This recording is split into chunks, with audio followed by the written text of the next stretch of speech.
The white mountain air hung heavy with the scent of roasting chile as Marisol moved silently between relatives, filling plates but never sitting. Her slender fingers, calloused from years of service, worked mechanically while her eyes remained downcast. The family ate boisterously, not noticing, or perhaps choosing not to notice, the girl who faded into the background like a living ghost. This had been her role since childhood, when Abuela had first placed a serving spoon in her small hand. Then came the afternoon when the lost Apache boy appeared at their door, dust-covered and hungry, his dark eyes widening at the dinner ritual unfolding before him.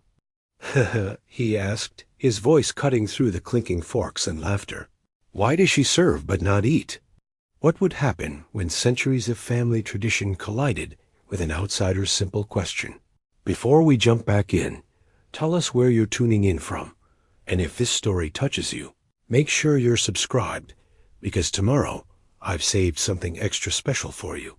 The tinny alarm clock rattled on the bedside table at 4:30 a.m., its worn face barely visible in the darkness. Marisol's hand shot out to silence it before the sound could travel through the thin walls. She had been using this same clock since she was 9 years old, when Abuela Esperanza had decided she was old enough to take on proper responsibilities. Marisol pulled herself from beneath the threadbare blanket, her feet finding the cold wooden floorboards with practiced precision. The mountain mornings carried a chill even in summer, and autumn had already begun its descent on their small home at the edge of the White Mountains. She dressed quietly in the semi-darkness, pulling on jeans that had once belonged to her cousin and a faded shirt that hung loosely on her narrow frame. The kitchen awaited her like a familiar friend, the only space in the house where she felt any sense of control. This was her domain between the hours of 4:30 and 6 a.m., before anyone else stirred. She lit the stove and began preparing the morning's coffee, measuring the grounds precisely the way Abuela insisted. Next came the masa for tortillas. Her fingers worked quickly, kneading and patting with the muscle memory developed over years. As she worked, Marisol allowed her mind to wander. Her mother used to sing while making tortillas, soft melodies in a mix of Spanish and words Marisol later learned were Apache. But that was before the cancer took her mother 5 years ago, before Abuela stepped in to maintain order in the household, before Marisol was pulled from school, because a woman's education happens in the kitchen, not in books filled with American nonsense. The house held 4 others besides herself. Her father, Antonio, who had retreated into himself after her mother's death, surrendering all authority to his mother's iron will. He left early each morning to work as a handyman for the wealthy homes in the tourist areas, returning late and speaking little. Then there was her 16-year-old brother Miguel, who watched her serve with occasional flashes of discomfort, but never enough to challenge the arrangement. Tia Lucia, her father's unmarried sister, sometimes slipped Marisol small kindnesses, an extra piece of fruit, a whispered compliment, but never in Abuela's presence. And finally, there was Abuela Esperanza herself, the unquestioned matriarch whose word was law. Marisol heard the floorboards creak overhead. Abuela rising for her morning prayers. She quickened her pace, laying out the coffee cups just so the handles all turned precisely the same direction. The tortillas needed to be fresh and warm, the eggs perfectly cooked, the chili sauce heated but not too spicy. Any deviation would earn a sharp word, or worse, that look of disappointment that somehow cut deeper than any scolding. Buenos dias, Marisol, came the voice from the doorway as Abuela entered, already dressed in her day clothes, her gray hair pulled back in its usual severe bun. The coffee is ready? Si, Abuela, Marisol answered, pouring the steaming liquid into the cup with the blue rim. Abuela's cup, never to be used by anyone else. Your father has an early job today. His breakfast should be ready now. It wasn't a question, so Marisol didn't answer, just moved quickly to prepare a plate. Her father appeared moments later, his weathered face creased with fatigue, even at the day's beginning. He nodded at his mother, accepted the plate from Marisol without quite meeting her eyes, and sat heavily at the table. "Gracias," he murmured. So quietly, Marisol almost missed it. The rest of the morning unfolded with the predictability of a well-rehearsed play. Miguel stumbled down around 7 o'clock, hungry and half asleep. Tia Lucia appeared last, already dressed for her job at the local market. Marisol served each of them, refreshed coffee cups, cleared plates, all while nibbling scraps of food in the kitchen when no one was watching. She had learned long ago that her own hunger was secondary, something to be addressed in stolen moments between serving others, after they had all gone farther to work. Miguel to school, a privilege Marisol secretly envied, Tia to the market, and Abuela to her weekly prayer circle. Marisol was left with the dishes, the laundry, and the endless list of chores that stretched before her like a dusty road leading away from their house, a road she rarely traveled. In the quiet of the empty house, Marisol reached behind the loose brick in the kitchen wall and extracted a small notebook and pencil. These precious contraband items had been gifts from Elena, the daughter of their nearest neighbor, who sometimes left notes and small treasures in a hollow fence post between their properties. Elena was the closest thing Marisol had to a friend, though their interactions were limited to these secret exchanges and occasional moments when the Abuela was away. Marisol opened the notebook and carefully practiced writing the words she had seen in the newspaper that Antonio sometimes brought home. She formed each letter with deliberate precision, sounding out the words under her breath. Education, she had decided, would happen in stolen moments if it couldn't happen in a classroom. When she heard the distant sound of Abuela's return, the notebook and pencil disappeared back behind the brick, and Marisol once again became the silent, efficient presence that moved through the house, serving others and asking nothing for herself. Sunday. Breakfast was a ritual that revealed the hierarchy of the household more clearly than any family tree could. Marisol rose even earlier than usual, gathering ingredients for her mother's special chilaquiles recipe, one of the few tangible connections she maintained to the woman whose photograph she kept hidden beneath her mattress. The photograph showed a younger version of herself sitting on her mother's lap, both of them laughing at something outside the frame. Her mother's long black hair fell in waves, framing a face with high cheekbones that hinted at her mixed heritage. Marisol sometimes studied her own features in the cloudy bathroom mirror, searching for those same markers of identity that Abuela seemed determined to erase. "The salsa needs more chile," Abuela declared, appearing in the kitchen doorway just as Marisol was setting the table. It wasn't a suggestion. "See, Abuela," Marisol responded, reaching for the dried chiles, though she knew the salsa was perfectly balanced. The small rebellions happened in her mind, not in her actions. Antonio entered next, Sunday being his only day away from work. He moved like a ghost through his own home, a man who had ceded his authority so completely that he seemed transparent. He nodded absently at his mother and took his customary place at the head of the table, a position of honor that carried no actual power. "Buenos dias, Papa," Marisol said, placing coffee before him exactly as he preferred it, with 1 teaspoon of sugar and a splash of the milk she had heated on the stove. He looked up, making brief eye contact before returning his gaze to the coffee. "Buenos dias, mijita." The rare endearment caught her by surprise. Once he had called her "my little one" daily, swinging her onto his shoulders as they walked the dusty road to town. That was before grief had hollowed him out, leaving only the shell of father she had known. "Miguel," Abuela called sharply toward the ceiling, "your breakfast is getting cold." Marisol's brother appeared moments later, hair disheveled and eyes still heavy with sleep. At 16, he straddled the line between boyhood and manhood, his lanky frame filling out with the promise of the adult he would become. He slumped into his chair, casting a quick glance at Marisol as she placed a heaping plate before him. "Gracias," he mumbled, his eyes communicating something that might have been apology, or might have been simple acknowledgement. Miguel had been only 11 when their mother died, and Marisol was transformed from sister to servant. Sometimes Marisol caught him watching her with confusion, as if trying to reconcile the playmate of his childhood with the silent figure who now moved efficiently around the edges of their family life. "Tia Lucia won't be joining us?" Antonio asked, breaking the silence.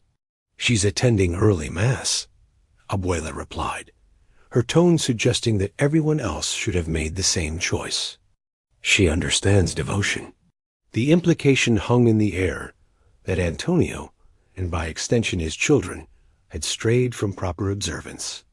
Marisol saw her father's shoulders tense slightly and slump in resignation. The Mendozas stopped by. "The market yesterday," Abuela continued as Marisol refilled her coffee cup. "Their daughter is engaged to that boy from Santa Fe. A good family, very respectable." The unspoken comparison to their own situation lingered between the words. The Mendozas were considered one of the good families in the area purely Hispanic, with no complicating indigenous connections. Unlike Marisol's mother, whose mixed heritage had been a source of whispered gossip. "There Elena was asking about." "You, Marisol," Abuela added with a note of disapproval. "I told her you were too busy with family responsibilities for social visits." Marisol kept her face carefully neutral, though her heart sank at this confirmation that Abuela suspected her. Friendship with Elena. She would need to be more careful with their secret communications. She should focus on finding a suitable husband, Abuela continued, not distracting other girls from their duties. Miguel snorted softly, quickly disguising it as a cough when Abuela's sharp gaze turned to him. "You have something to add, Miguel?" "No, Abuela," he replied, suddenly focused on his shellackles. Marisol moved around the table, the serving spoon in her hand, a constant reminder of her position. The wooden spoon had been in the family for generations, passed down from mother to daughter, along with the unspoken expectations it represented. When she was 9, Abuela had ceremoniously placed it in her small hands. "Now you learn what it means to be a woman in this family," she had said. The breakfast continued in its usual pattern until Marisol, reaching across to refill Antonio's water glass, accidentally knocked over the salt shaker. A small mound of white crystals spread across the dark wood of the table. The silence was immediate and heavy. "I'm sorry," Marisol said quickly, already reaching for a cloth to clean the spill. "Clumsy girl," Abuela sighed. "Just like your mother, always dropping things, always in a rush." It was a small comment, but it pierced Marisol's carefully maintained composure. Her mother had been many things: kind, funny, strong-willed, but never clumsy. The deliberate distortion of memory felt like a desecration dot as Marisol wiped away the salt. Her fingers closed briefly around the photograph she kept in her pocket, a talisman against exactly these moments when Abuela attempted to rewrite history, erasing everything that made her mother uniquely herself, including the Apache heritage that Abuela pretended didn't exist. The ancient radio on the kitchen counter crackled with static as Marisol adjusted the antenna. The weather-beaten device had belonged to her grandfather, its once gleaming surface, now dulled by years of kitchen grease and handling. Antonio had tried to replace it once, bringing home a sleek digital model that Abuela had promptly rejected. "This one works fine," she had declared, and that was that. Like many things in their household, tradition trumped practicality. Reports of unusual weather patterns continue across the White Mountain region. The announcer's voice fought through the static. Residents should prepare for potential flash flooding, as the seasonal monsoons are expected to particularly intense this year, emergency management officials advise. Marisol turned the volume down slightly as Abuela entered the kitchen, not wanting to invite criticism about wasting electricity on nonsense, but Abuela surprised her by pausing to listen. "Your father should check the drainage around the house," she said after a moment. "Last time we had heavy rains, the back room flooded." Marisol nodded, making a mental note to mention it to her father. She continued preparing lunch as the radio shifted to local news. In other news, tribal police from the Fort Apache reservation are searching for a 15-year-old boy who went missing during a traditional coming-of-age ceremony near White River. The boy, identified only by his clan affiliation for cultural reasons, was last seen 3 days ago when he separated from his group during a thunderstorm. Abuela reached over and switched the radio off with a decisive click. "Those people should keep better watch over their children," she said dismissively. "Always causing problems." Marisol kept her eyes on the vegetables she was chopping, her knife rhythmically striking the cutting board. "Those people" was Abuela's standard way of referring to the Apache community that lived on the nearby reservation. It was one of many phrases that signaled the complicated relationship between the Hispanic families who had settled in the area generations ago and the indigenous people whose ancestral lands they occupied. Through the kitchen window, Marisol could see dark clouds gathering over the distant mountains. The air felt heavy with impending rain, unusual for this time of year. She thought about the missing boy, out there somewhere in the wilderness, possibly confused or injured. Despite Abuela's dismissive attitude, worry crept into her heart. Soft tapping sound from the back door interrupted her thoughts. Glancing over her shoulder to ensure Abuela had left the kitchen, Marisol quickly wiped her hands and moved to investigate. Elena stood on the back step, her dark hair pulled into a practical ponytail, a book clutched against her chest. "You shouldn't be here," Marisol whispered, glancing anxiously back toward the inner doorway. "Abuela mentioned you yesterday. I think she suspects we're friends."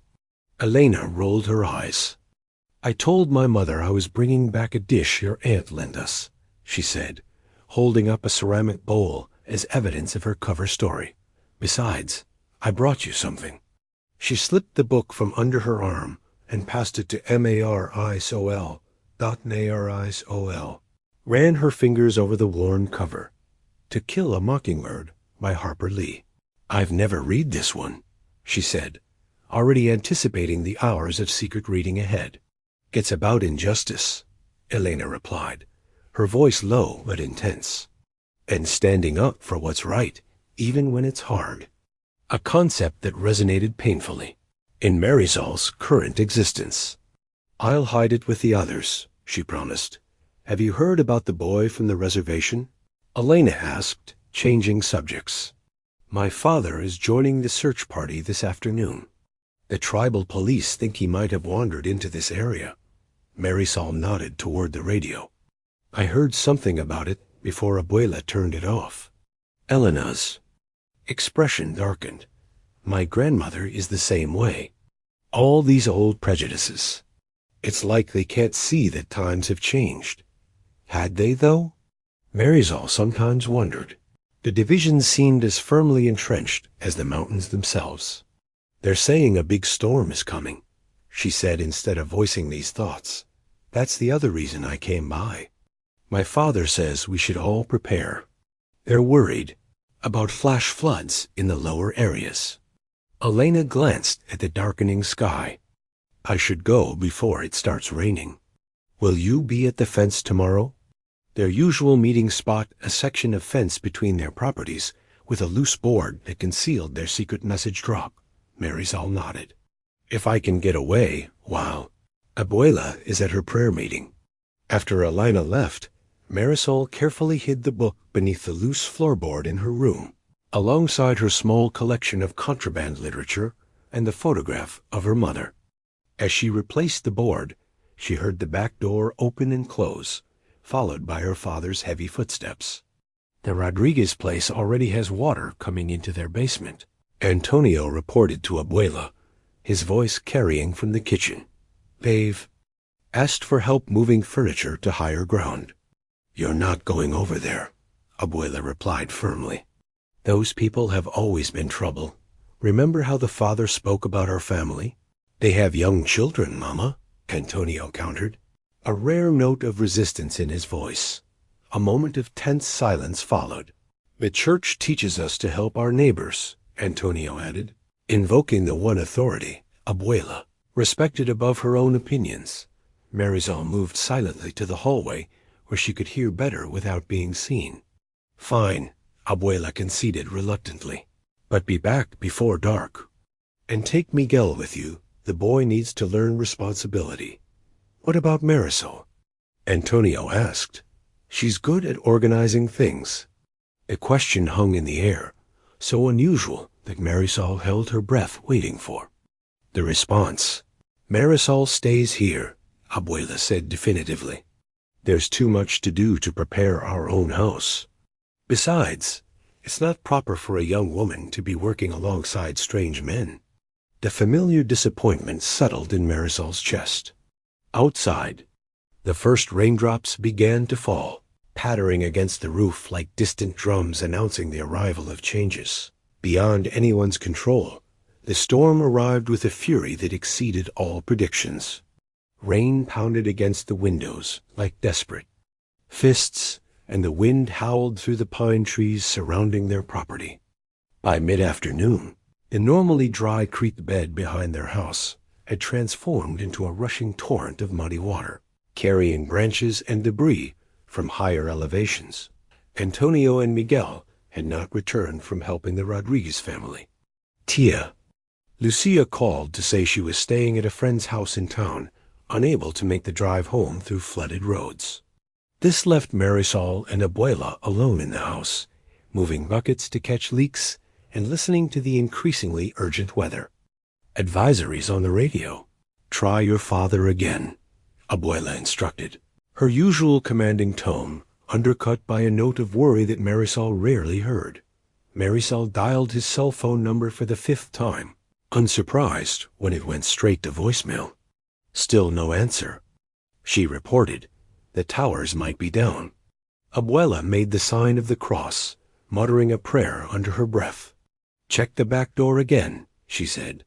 Make sure the sandbags are holding. Marisol wrapped a raincoat around her shoulders and stepped onto the covered back porch. The sandbags they had positioned earlier were still in place, though water was beginning to seep around the edges. She adjusted them as best she could, then paused, struck by an odd sensation of being watched down at first. She saw nothing but rain and the shadowy outlines of trees bending in the wind. Then, a movement near the storage shed caught her eye. Something or someone was huddled against the side of the building, partially protected by the overhanging roof. Caution warred with curiosity as Marisol stepped off the porch immediately. Soaked by the downpour, logic suggested she should alert Abuela, but something held her back. She approached slowly, squinting through the curtain of rain. A boy about her age crouched against the shed wall, his clothes plastered to his thin frame. His long black hair hung in wet ropes around a face marked by exhaustion and what looked like several days' exposure to the elements. When he saw her, he tensed but didn't run, perhaps too tired to attempt escape. "Hello?" Marisol called over, the storm's noise stopping a few feet away. The boy watched her warily, saying nothing. "Are you okay?" She tried again, this time making a gesture of concern that transcended language barriers. He responded in words she didn't understand, though. Something about the cadence sounded vaguely familiar, echoing the songs her mother used to sing. "You're from the reservation," Marisol realized aloud. "Are you the boy they're looking for?" Recognition flickered in his eyes at the word reservation, but he shook his head slightly, either not understanding the rest or choosing not to answer. "You need to come inside," Marisol said, pointing toward the house. Rain continued to soak them both as she debated what to do. Abuela would not be pleased about bringing a stranger, especially an Apache stranger, into their home. But leaving him outside in this storm seemed unthinkably cruel. The boy coughed, a harsh sound that made the decision for her. "Come," she said firmly, gesturing for him to follow. Por favor. To her surprise, he nodded and rose unsteadily too. His feet, one hand clutching a small beaded pouch that hung from a cord around his neck. He swayed slightly, and Marisol instinctively stepped forward to support him. He flinched at first, but then accepted her help, leaning against her as they made their slow way toward the house. Marisol guided him to the back entrance of the storage room attached to the kitchen, a space Abuela rarely entered. Wait here, she instructed with gestures more than words.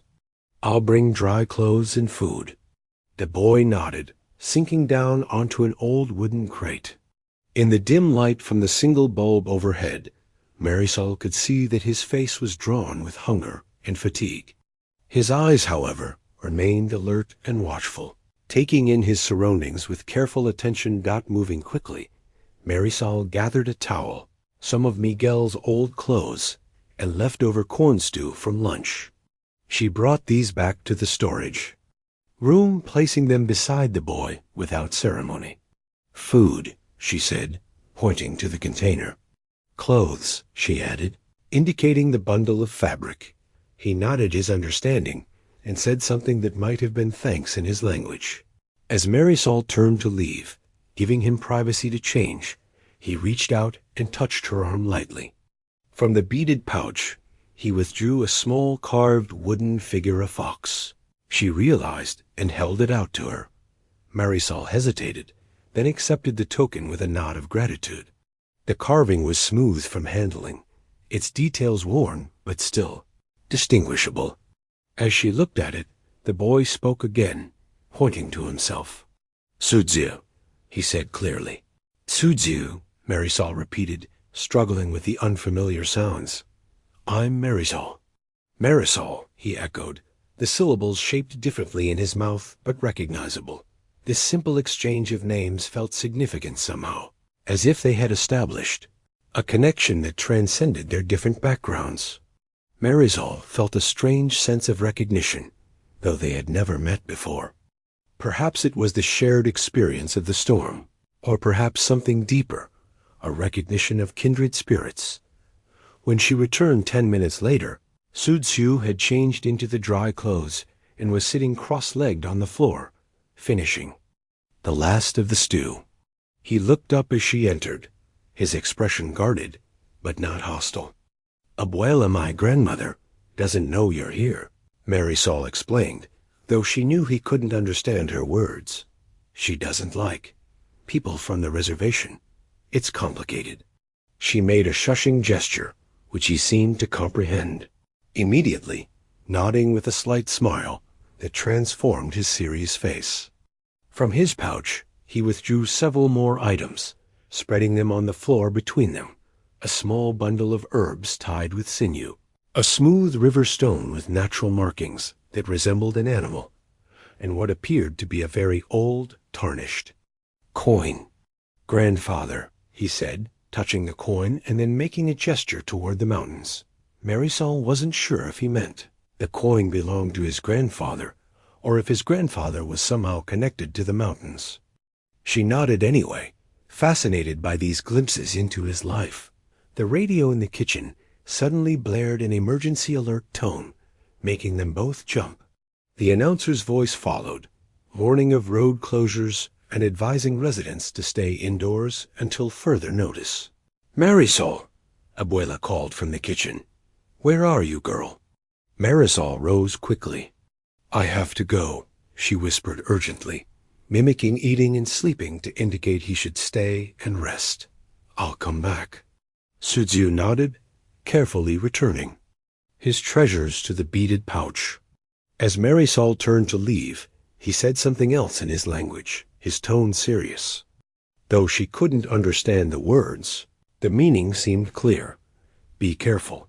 The kitchen was warm after the damp chill of the storage room. Abuela stood by the stove, stirring a pot of what smelled like chocolate caliente, a rare treat usually reserved for special occasions. Where were you? She demanded, eyeing Marisol's damp clothes with suspicion. Checking the shed, Marisol replied, the half-truth coming easily. I thought I heard something breaking. Abuela seemed to accept this explanation. The radio says, the storm will continue through the night. We should prepare more food in case your father and brother can't get back. Marisol nodded, already thinking about how to sneak more food to Suzu. As she moved around the kitchen, following Abuela's instructions, a plan began to form in her mind. The storm would make travel impossible for at least a day, possibly longer. She couldn't keep a person hidden in the storage room indefinitely, nor would it be right to try. Abuela, she began carefully, if someone was stranded by the storm and needed shelter, we would help them. Yes? The church teaches us to help strangers in need. Abuela's sharp eyes narrowed. What are you talking about, girl? Marisol took a deep breath. I found someone by the shed. A boy lost in the storm. I gave him dry clothes and food. You what? Abuela's voice rose dangerously. You brought a stranger into our home without permission. He was half frozen and hungry, Marisol defended, surprising herself with her boldness. Jesus would not have left him in the rain. The invocation of religious duty gave Abuela pause, just as it had with Antonio earlier. Her lips pressed into a thin line as she considered this unwelcome development. Where is this boy now? She asked finally. In the storage room, Marisol admitted. He doesn't speak much Spanish. I think he's from the reservation.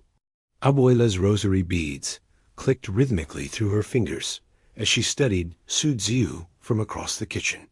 The worn wooden beads had been her mother's before. Her, a tangible connection to ancestors and traditions that Abuela defended with uncompromising vigilance. Now they served as both comfort and shield as she confronted this unexpected intrusion into her carefully ordered household. He cannot stay in the storage room, she declared finally, her tone making it clear this was not generosity, but pragmatism. If he must be here, he will sleep on the couch in the living room. Marisol nodded, relieved that Abuela wasn't insisting on sending Suzu back into the storm. Thank you, Abuela. I do this for the sake of Christian charity, Abuela clarified, tucking the rosary into her pocket. And because your father would do the same. But he leaves as soon as the roads are passable. Yes, Abuela. Ask him if he has family looking for him, Abuela instructed, turning back to the stove where dinner simmered. The tribal police should be informed. Marisol returned to the storage room where Suzu waited, perched on the edge of a wooden crate with the wary alertness of someone accustomed to navigating unfamiliar territories. She gestured for him to follow, relieved when he rose without hesitation. My grandmother says you can stay, she explained, knowing he wouldn't understand the words, but hoping her tone conveyed the message. Until the storm passes. In the kitchen, Abuela's scrutiny was immediate and thorough as she assessed their visitor. Suzu met her gaze respectfully, but without submissiveness, inclining his head slightly in greeting. Does he speak any Spanish? Abuela asked Marisol. I don't think so, Marisol replied. But he told me his name is Suzu. Zujil, Abuela attempted, the unfamiliar sounds awkward on her tongue. Suzu smiled slightly and corrected her with a more precise pronunciation, then added something in his language that included the word fox. Gray fox, he said in halting English, pointing to himself. My name. He speaks some English, Marisol observed, surprised. School, Suzu explained with a shrug, then returned to his native language to add something more expansive that neither Marisol nor Abuela could understand. Well, at least we can communicate. Somewhat, Abuela said, turning back to her cooking. Marisol sat another place at the table. Our guest will join us for dinner. Marisol moved automatically to obey, adding a fourth-place setting to the table, while Abuela continued to pepper Suzu with simple questions in a mixture of Spanish and rudimentary English. Through this broken communication, they established that he had indeed been part of a coming-of-age ceremony when the early storm separated him from his group. He had been trying to find his way back to the reservation when rising floodwaters forced him to seek shelter. By the time dinner was ready, the rain had intensified again, drumming against the roof like impatient fingers. The electricity flickered once, twice, then stabilized. Abuela lit candles just in case, their warm glow creating pools of light against the gathering darkness.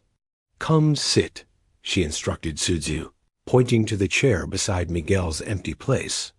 Sudziu took the seat, his posture straight, but not tense, as he watched Abuela take her place at one end of the table, and Marisol remained standing, serving spoon in hand.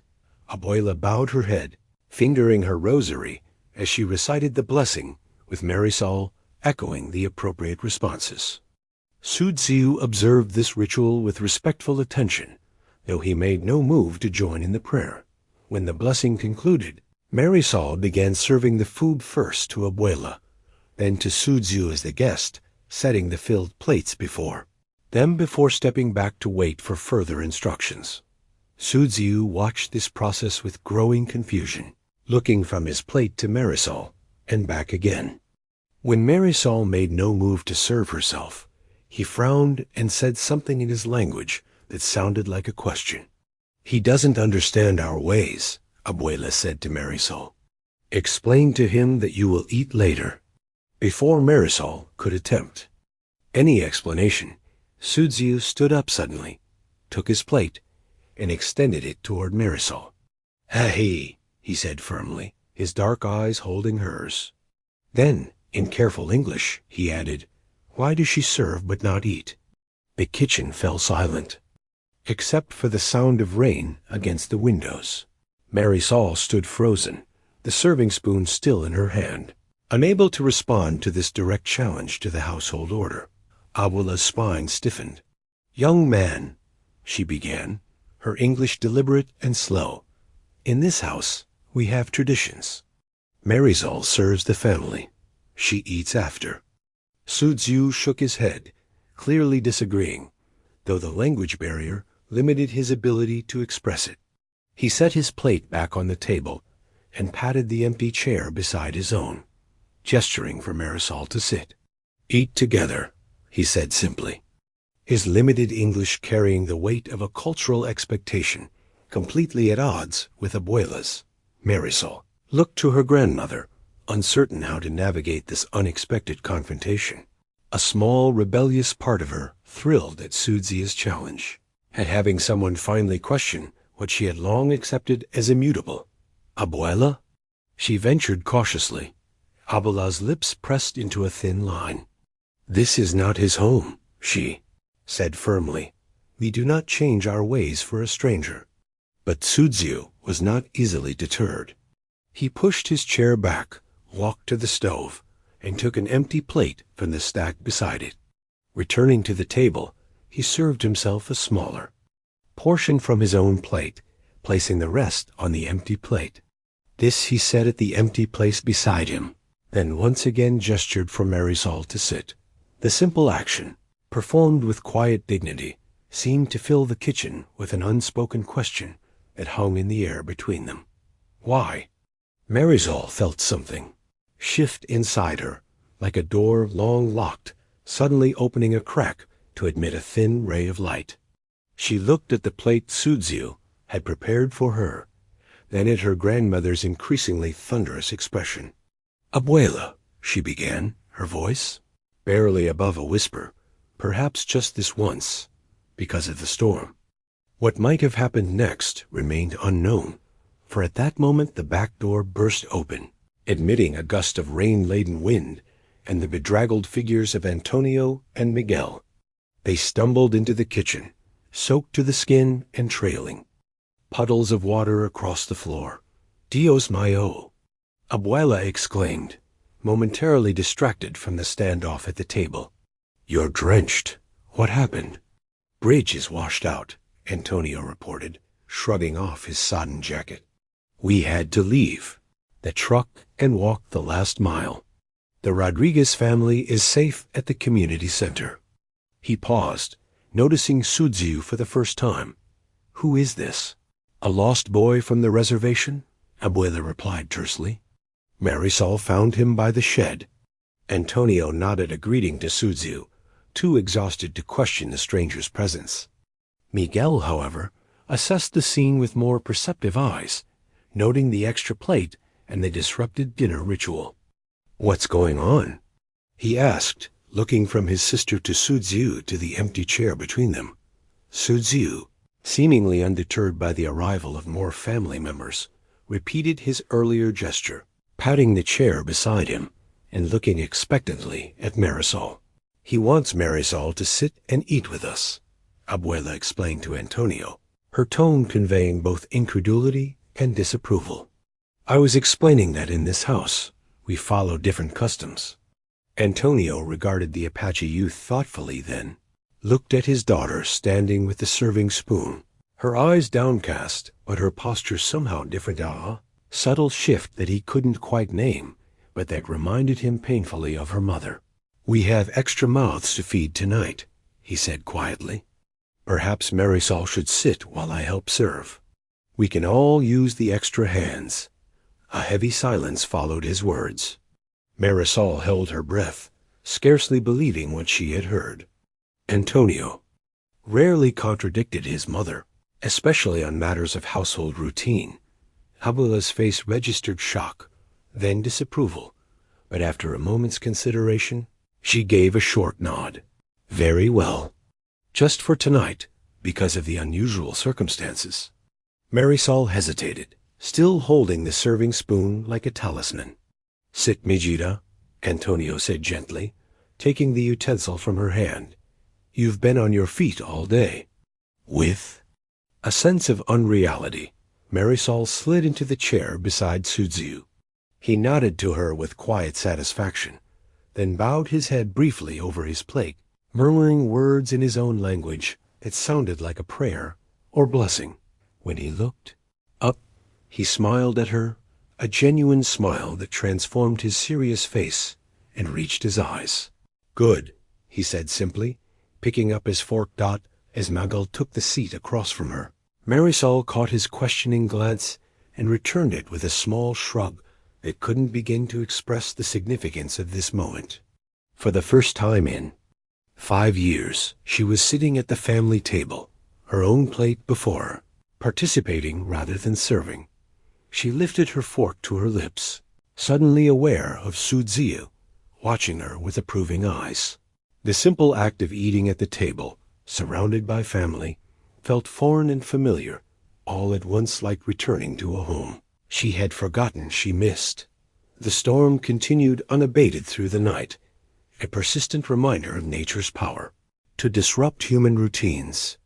After dinner, Abuela had pulled Marisol aside, her voice low but firm. "Do not think this changes anything," she warned, fingers unconsciously moving to the rosary in her pocket. "This was a special circumstance. Tomorrow, things returned to normal." Marisol had nodded obediently, but something had shifted inside her. The simple act of sitting at the table had awakened a hunger that had nothing to do with food, a hunger for recognition, for inclusion, for the basic dignity that Sudziu had so casually assumed was her right now, as the household settled. For the night, Abuela assigned Marisol to make sure their guest had adequate blankets for the living room couch. Antonio and Miguel had already retired, exhausted from their efforts helping neighbors during the storm. Marisol found Sudziu examining the family photographs on the living room wall, his attention focused on a wedding picture of her parents. He turned as she entered, carrying a stack of blankets and a pillow. "For sleeping," she explained, setting them on the couch. Sudziu nodded his thanks, then pointed to the photograph. "Your parents?" "Yes," Marisol confirmed, surprised by his perception. "My mother died 5 years ago." Understanding crossed his features, though she wasn't sure how much of her words he had comprehended. He placed his hand over his heart and inclined his head respectfully. "I am sorry," he said in careful English. "Mother important." The simple statement brought unexpected tears to Marisol's eyes. She blinked them back quickly, not wanting to appear emotional in front of this stranger who was rapidly becoming something else, perhaps an ally, perhaps a friend. "Thank you," she managed. "My father," she pointed to Antonio in the photograph. "He changed after. And my grandmother," she made a stern face and mimicked Abuela's posture. "She took control." Sudziu considered this, clearly working to understand despite the language barrier. He pointed to Marisol, then made a serving gesture, followed by a questioning look. "Yes," Marisol confirmed. "After my mother died, Abuela decided I should serve the family instead of going to school. She says it's tradition, that it's a woman's place." Sudziu frowned, shaking his head. "Not Apache way," he said firmly. "All people important. All eat together." He reached into his beaded pouch and withdrew the small wooden carving of a fox, which he'd shown her earlier. "Sudziu," he said, pointing to himself, then to the carving. "Gray fox, my name from grandfather's dream when I was born." Marisol listened, fascinated, as he continued in a mixture of broken English and his native language. Though she couldn't understand all the words, his expressive gestures helped convey that names were significant in his culture, often coming from nature or from visions that revealed a person's spiritual connection. "My Apache name is important," he explained. "Shows who I am." He looked at her questioningly. "Your name, what means?" "Marisol," she replied. "Marisol, sea and sun." He smiled, repeating her name with careful attention to its syllables. "Good name, strong name." From a nearby bookshelf, Marisol retrieved her hidden copy of House on Mango Street that Elena had given her months ago. She had read it in secret, savoring the story of Esperanza, another young Hispanic girl who dreamed of a house of her own, of independence and self-determination. "I like to read," she told Sudziu, showing him the book. "But Abuela doesn't approve. She says girls don't need books, only cooking and cleaning skills." Sudziu's expression grew serious. "My people value learning," he said. "Boys, girls all learn. School and also traditional knowledge." He made a gesture that encompassed the world around them. Apache children learn plants, stars, stories, hunting, medicine. Everyone important. His words resonated deeply with Marisol, articulating values she had instinctively felt but never heard expressed. The contrast between his culture's view of children of girls and her current reality was stark and painful. "Tell me about your family," she requested, settling on the floor near the couch, the book still in her hands, dot in halting English, supplemented by gestures. Sudziu described his clan structure, explaining how extended family members shared responsibilities. For children, how elders were respected for their wisdom, but not permitted to dominate others through fear or control. He spoke of his grandfather, a respected medicine man who was leading the coming-of-age ceremony that had been interrupted by the storm. "Grandfather teach me medicine ways," he said proudly. "I learned plants, prayers, songs. When storm came, I was alone on mountain, fasting, looking for vision." He gestured to the window, where rain still lashed against the glass. Water rose too fast, could not go back to reservation. "I'm glad you found us," Marisol said softly, surprised to realize how much she meant it. Sudziu regarded her thoughtfully. "Why your family treat you this way?" he asked directly. "Make you serve, not eat with them. Not Apache way, not right way." The blunt question caught Marisol off guard. No one had ever asked her directly about her role in the family, had ever suggested there was anything unusual or wrong about it. The neighbors might gossip, but they never intervened. Elena expressed sympathy, but accepted it as just how things are in some traditional families. "I don't know," Marisol admitted, her voice barely audible above the storm. "It's just how it's been since my mother died. Abuela says it's proper, that this is a woman's role. You wish different?" Sudziu pressed gently. Mariso hesitated, feeling as though she stood at the edge of a precipice. To admit aloud that she wanted something different felt dangerous, like a betrayal of her family, of Abuela's authority. Yet in the presence of this outsider, who saw her situation with such clarity, the truth rose to her lips before she could stop it. "Sometimes," she whispered, "sometimes I wish things were different." The admission hung in the air between them, at once terrifying and liberating. Sudziu nodded, not with triumph but with simple acceptance, as if her desire for change was the most natural thing in the world. "Good," he said quietly. "First step to new path is seeing old path clearly." Outside, the storm continued to reshape the landscape, water flowing with patient persistence around obstacles, finding new channels, carving new possibilities into the familiar terrain. Morning arrived with lingering rain, but diminished fury.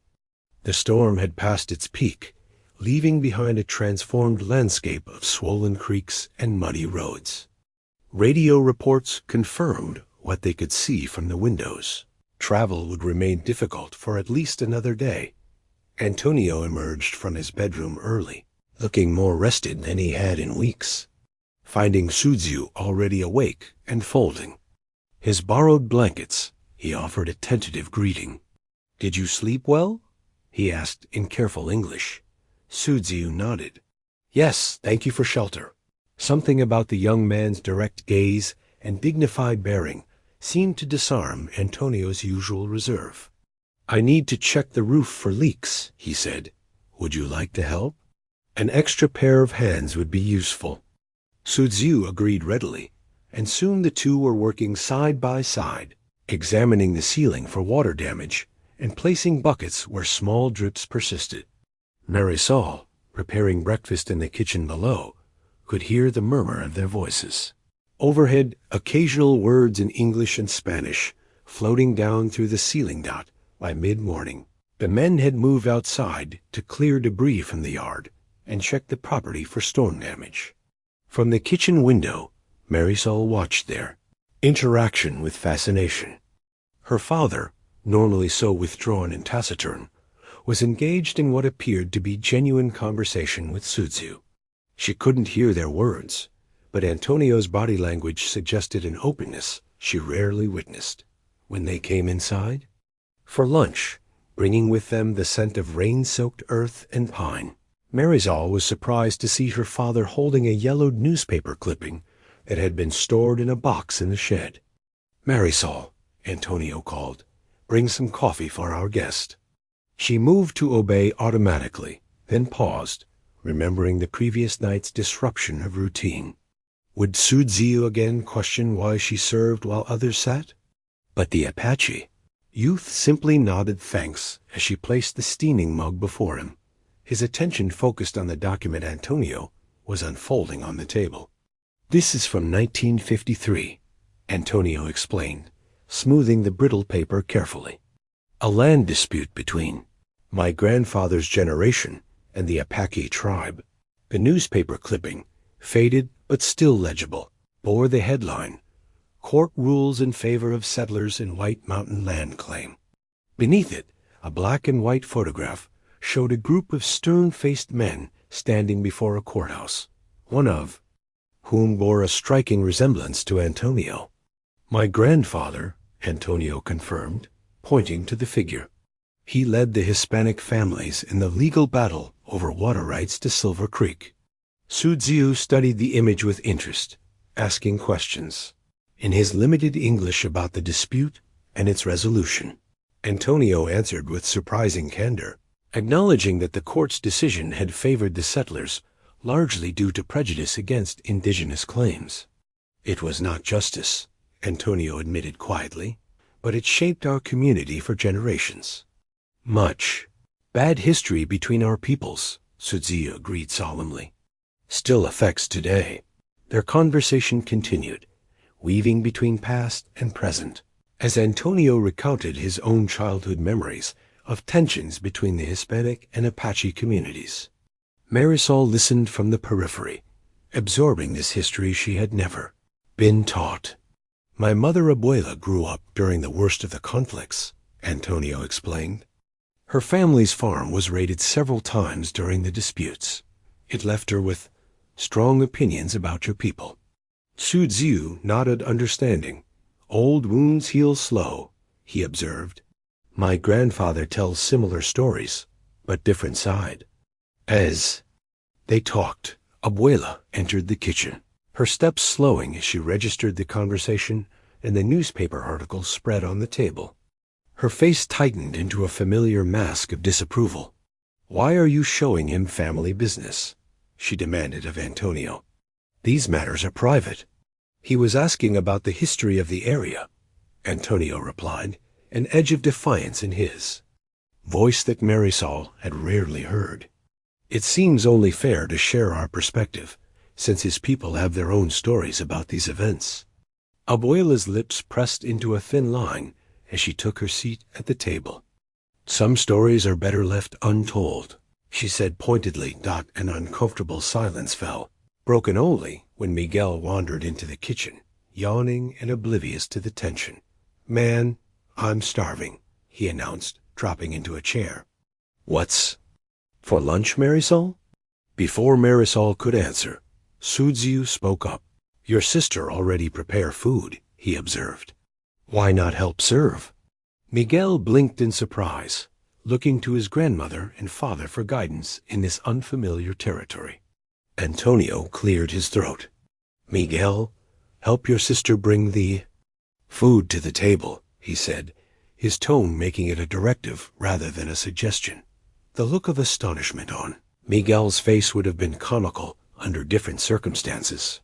He rose reluctantly and followed Marisol to the stove, where she handed him a bowl of beans to carry to the table. This is women's work, he muttered under his breath. Perhaps it is simply family work, Antonio suggested, having overheard. When I was your age, I helped my mother in the kitchen every day. It was only after... He stopped abruptly, glancing at Abuela. After what, Papa? Marisol asked, emboldened by the shifting dynamics. Antonio sighed, his gaze moving from his mother's rigid expression to his daughter's questioning one. After your mother came into our home, my mother established different customs. Because a proper household has order, Abuela interjected. Firmly, everyone in their rightful place. And where is that rightful place for women in Apache home? Su Ziu asked with genuine curiosity. Equal, he answered his own question when no one else spoke. Women own Hogan's homes, make important decisions. Some are medicine people, leaders. Abuela's derisive sniff made her opinion of these customs clear, but before she could verbalize her disapproval, Su Ziu continued, addressing Antonio directly. Your wife Marisol's mother? She was Apache? The question landed like a stone dropped into still water, sending ripples of tension across the kitchen. Marisol froze, a plate of tortillas in her hands. She had known her mother had some indigenous ancestry. It was visible in her features, in the high cheekbones Marisol herself had inherited, but the connection had never been explicitly acknowledged. In their household, Antonio hesitated, then nodded slowly. Her grandfather was full Apache, from the White Mountain tribe. That's enough, Antonio, Abuela cut in sharply. The boy doesn't need our family history. But Su Ziu was already nodding with dawning recognition. What was name? Her grandfather? Joaquin. Talaman, Antonio replied, ignoring his mother's disapproving glare. He married a Mexican woman and took her name. My wife's mother was their daughter. Talaman, Su Ziu repeated, his expression brightening. Medicine man family, still respected on reservation. He turned to Marisol with newfound interest. You have Apache blood. You are connected to our people. Marisol felt a strange sensation spreading through her chest, part pride, part confusion, part anger that this significant piece of her identity had been hidden from her for so long. She looked to her father, seeking confirmation. Is it true, Papa? Mother was part Apache? Antonio nodded, his eyes filled with a mixture of regret and resolve. Yes, it was one of the things she valued about herself, though my mother, he glanced at Abuela, preferred that we not emphasize that aspect of her heritage. It brought her nothing but trouble, Abuela said tightly. Her own mother was never accepted by either community, neither Apache nor Hispanic. Perhaps the trouble came not from her heritage, Antonio suggested quietly, but from others' reaction to it. The distinction hung in the air between them, illuminating decades of unspoken conflict that had shaped their family long before Marisol was born. The day after the storm revealed a landscape transformed, trees down, creek beds altered, familiar paths obscured by debris. Similarly, the revelations about Marisol's heritage had shifted the emotional terrain of the household, creating new channels of communication, even as old barriers remained firmly in place. Abuela had retreated into stony silence following the discussion of Marisol's Apache ancestry, focusing her attention on prayer and household tasks that kept her physically separated from Suzu. Antonio had gone to check on neighbors and assess road conditions, taking Miguel with him. This left Marisol and Suzu with unexpected freedom from supervision. I show you something, Suzu said after breakfast, gesturing for Marisol to follow him outside. Behind the storage shed, sheltered from view of the house, he had gathered several smooth river stones and a straight branch stripped of its bark. For corn, he explained, arranging the stones in a specific configuration. With practiced movements, he demonstrated how one stone could be used to grind corn against another, creating a coarse meal. Corn grinding stone, he named the simple tool. Apache women make best cornmeal this way for many generations. Marisol knelt beside him, fascinated by the primitive yet effective technology. We use an electric mill now, she said, mimicking the grinding motion. But Abuela says her grandmother used something like this. Try, Suzu encouraged, placing a handful of dried corn kernels between the stones. Marisol attempted to copy his technique, her movements clumsy at first. Suzu adjusted her hand position gently, showing her how to apply pressure evenly. Under his patient guidance, she began to develop a rhythm, the corn gradually transforming into coarse meal beneath her fingers. Good, he approved. You learn quick. There was something deeply satisfying about the process, the direct connection between her efforts and the resulting food, the ancient simplicity of stone against stone. Marisol found herself thinking of all the women before her who had performed this same task, including, perhaps, her mother's Apache ancestors. My mother used to sing while she cooked, Marisol shared, the physical activity somehow making it easier to speak of personal matters. Songs I didn't understand until now. They must have been Apache songs. Suzu nodded. Songs important to my people. Teach history, medicine, connection to earth. He demonstrated by singing softly in his native language, a melodic chant that rose and fell like the mountains around them. What does it mean? Marisol asked when he finished. Thanks to corn, to sun, to rain, he translated simply. For giving life.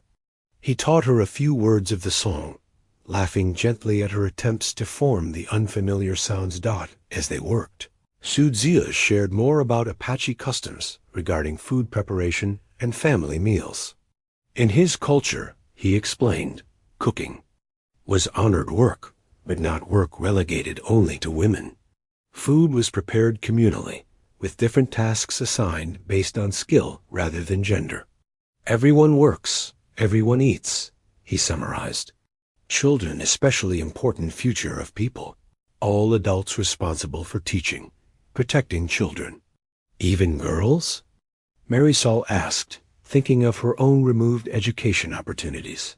Girls especially, Suzu confirmed. Girl becomes woman, maybe mother. Needs all knowledge, all strength. In old days, Apache girls' coming-of-age ceremony more important than boys. This concept that a girl might be valued precisely because of her potential to become a woman, rather than despite it, struck Marisol with the force of revelation. In her grandmother's worldview, womanhood was synonymous with service and submission. The idea that it could instead represent power and special responsibility was entirely new. Their conversation was interrupted by the arrival of Elena, who appeared at the garden gate with her characteristic energetic wave. "Marisol, the roads to town are finally clear. I came as soon as I could to check on you." She paused, noticing Suziu. "Oh, hello. Elena, this is Tsuzia," Marisol introduced them. "He was caught in the storm and stayed with us." "Suziu, this is my friend Elena." Elena studied the Apache youth with undisguised curiosity. "You're from the reservation? Are you the boy they were searching for during the storm?" Suziu nodded. "My family looked for me, yes, but roads blocked. Cannot get home yet." "Well, you picked a good place to wait out the storm," Elena said, settling beside them with easy familiarity. "What are you doing with those stones?" "Learning to grind corn the traditional way," Marisol explained, demonstrating the technique she'd been practicing. Elena's eyes widened with interest. "Cool. Can I try?" Soon all three were engaged in the activity, with Tsuziu patiently correcting their technique and teaching them the Apache words for corn, meal, and stone. The language lesson expanded to include other food terms and basic greetings, with Elena proving a quick study despite her tendency to dissolve into giggles at her own pronunciation attempts. "You should be in school," Elena told Marisol during a break in their impromptu language lesson. "It's not fair that Miguel gets to continue his education while you're stuck at home." Marisol glanced nervously toward the house, though Abuela was nowhere in sight. "Abuela says girls don't need book learning to run a household. That's from another century," Elena scoffed. "My grandmother thinks the same way, but my parents overruled her. It's 2025, not 1925. Education important," Suziu agreed. "Apache value learning all kinds. Apache value learning all kinds. School learning, traditional learning." He gestured to the grinding stones. "Both have value." As the morning progressed, Suziu taught them a traditional game played with marked sticks, explaining the rules, and the skill involved in predicting where each stick would fall.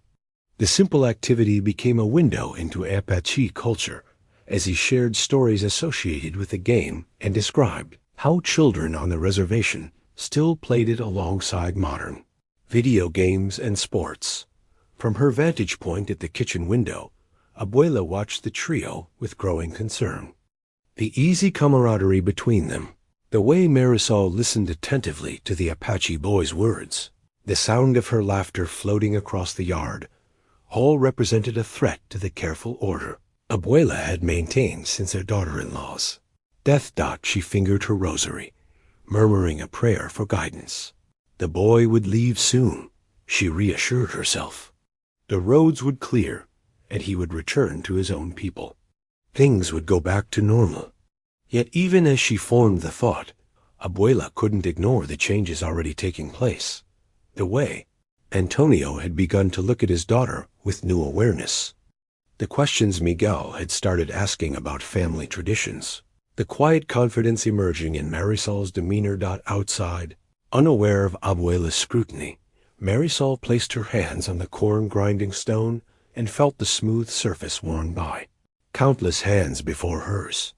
For the first time, she consciously connected herself to a lineage that extended beyond Abuela's narrow definition of proper womanhood, a lineage that included Apache women who had ground corn while singing songs of gratitude, who had been valued for their strength and wisdom rather than their servitude. "Why this way in your family?" Suziu asked suddenly, his directness undiminished by his limited English. "Why you serve, not eat? Why no school? Not good for anyone." The blunt assessment, delivered without judgment, but with genuine perplexity, brought tears to Marisol's eyes. "I don't know," she whispered. "I never questioned it before. It was just how things are, not how things must be, he replied simply. Elena reached over and squeezed Marisol's hand in wordless support, while Sudziu continued to shape the cornmeal with steady, practiced movements demonstrating through his actions that tradition could nourish rather than confine, could connect rather than isolate. The roads began to clear 3 days after the storm, allowing limited travel between communities. Word came that the tribal police and Sudzia's family were organizing a group to retrieve him now that they knew his location. The news brought mixed emotions for Marisol: relief that he would soon be reunited with his people, but also a sharp sense of loss at the thought of his departure.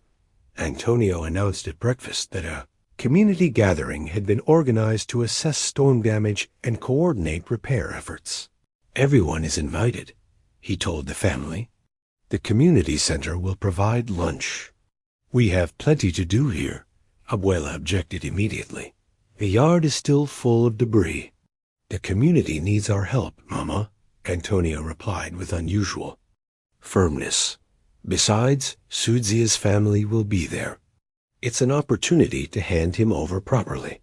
Something in Antonio's tone, the way he referred to Sudziu as if he were a lost possession rather than a person, caused Marisol to look up sharply from the dishes she was washing. Her father caught her gaze and had the grace to look embarrassed. That came out wrong, he amended. I only meant it would be good for them to see that we took care of him. I go with you, Sudziu agreed readily. Help community work. My uncle, good carpenter, can help rebuild.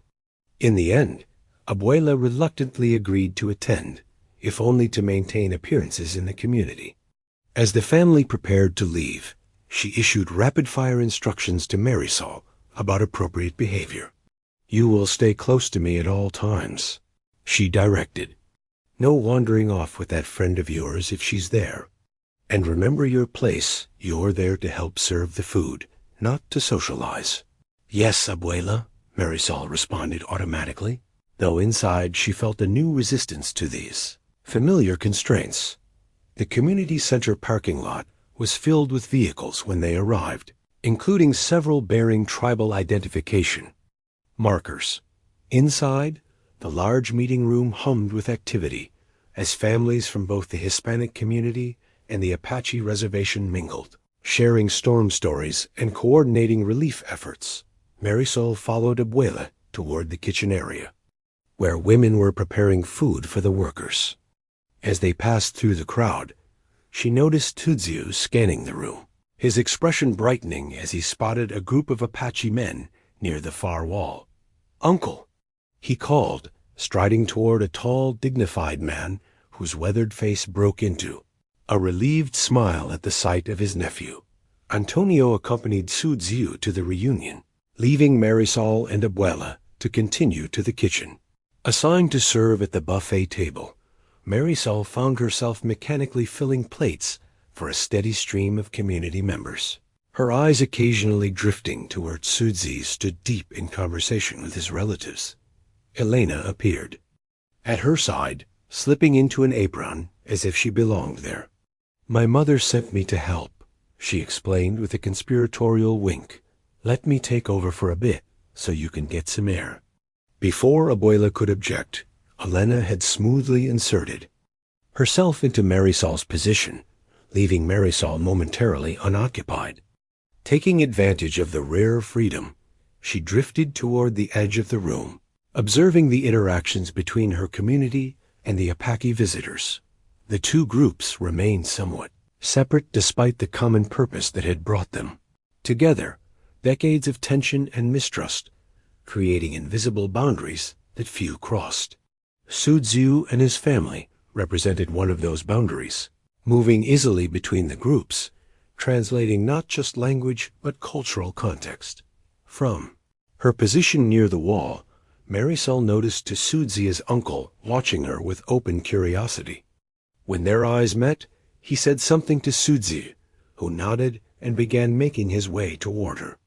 My uncle asks why you're not eating, Sudziu said without preamble when he reached her side. I explain your family custom. he not understand? Marisol glanced toward the kitchen, where Abuela was occupied with directing the food preparation. It's just how things are, she said, the explanation sounding hollow even to her own ears. Not good way, Sudzius said simply. He held a plate of food in his hands, and with deliberate care, he offered it to her. You eat first. I get more after. The simple gesture, performed in full view of the community gathering, felt monumental.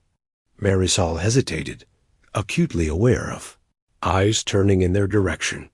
Accepting the plate would be a public rejection of the role she had played for years. Before she could decide, Sudzia's uncle approached, accompanied by several other tribal members. Is this Rosa Talaman's granddaughter? He asked in accented, but clear English. The name sent a jolt through Marisol. Rosa Talaman, her mother's mother, who had died before Marisol was born. A name rarely mentioned in their household. Yes, she answered, finding her voice. My mother was Carmen Talaman before she married. The older man nodded, satisfaction in his expression. I thought so. You have the look of that family, the eyes, the cheekbones. He extended his hand formally. I am Richard Dosella, your mother's cousin on her Apache side. Our grandmothers were sisters. Marisol accepted his handshake, her mind reeling with this unexpected connection to her mother's heritage. From the corner of her eye, she saw Antonio and Abuela approaching, drawn by the unusual interaction. What's going on here? Abuela demanded, her gaze flicking from the plate Sudziu still held to the Apache elders surrounding her granddaughter. Ah, Mrs. Sandoval, Richard greeted her politely. We were just introducing ourselves to young Marisol. It has been too long since our families connected. The look on Abuela's face made it clear she would have preferred the separation to continue indefinitely. Before she could respond, however, Sudziu stepped forward and once again offered the plate to Marisol. Please, he said simply, eat. Something in his quiet dignity and the watchful presence of her newly discovered relatives gave Marisol the courage to reach out and accept the plate. Thank you, she said, her voice steadier than she felt. The small act of defiance hung in the air between her and Abuela.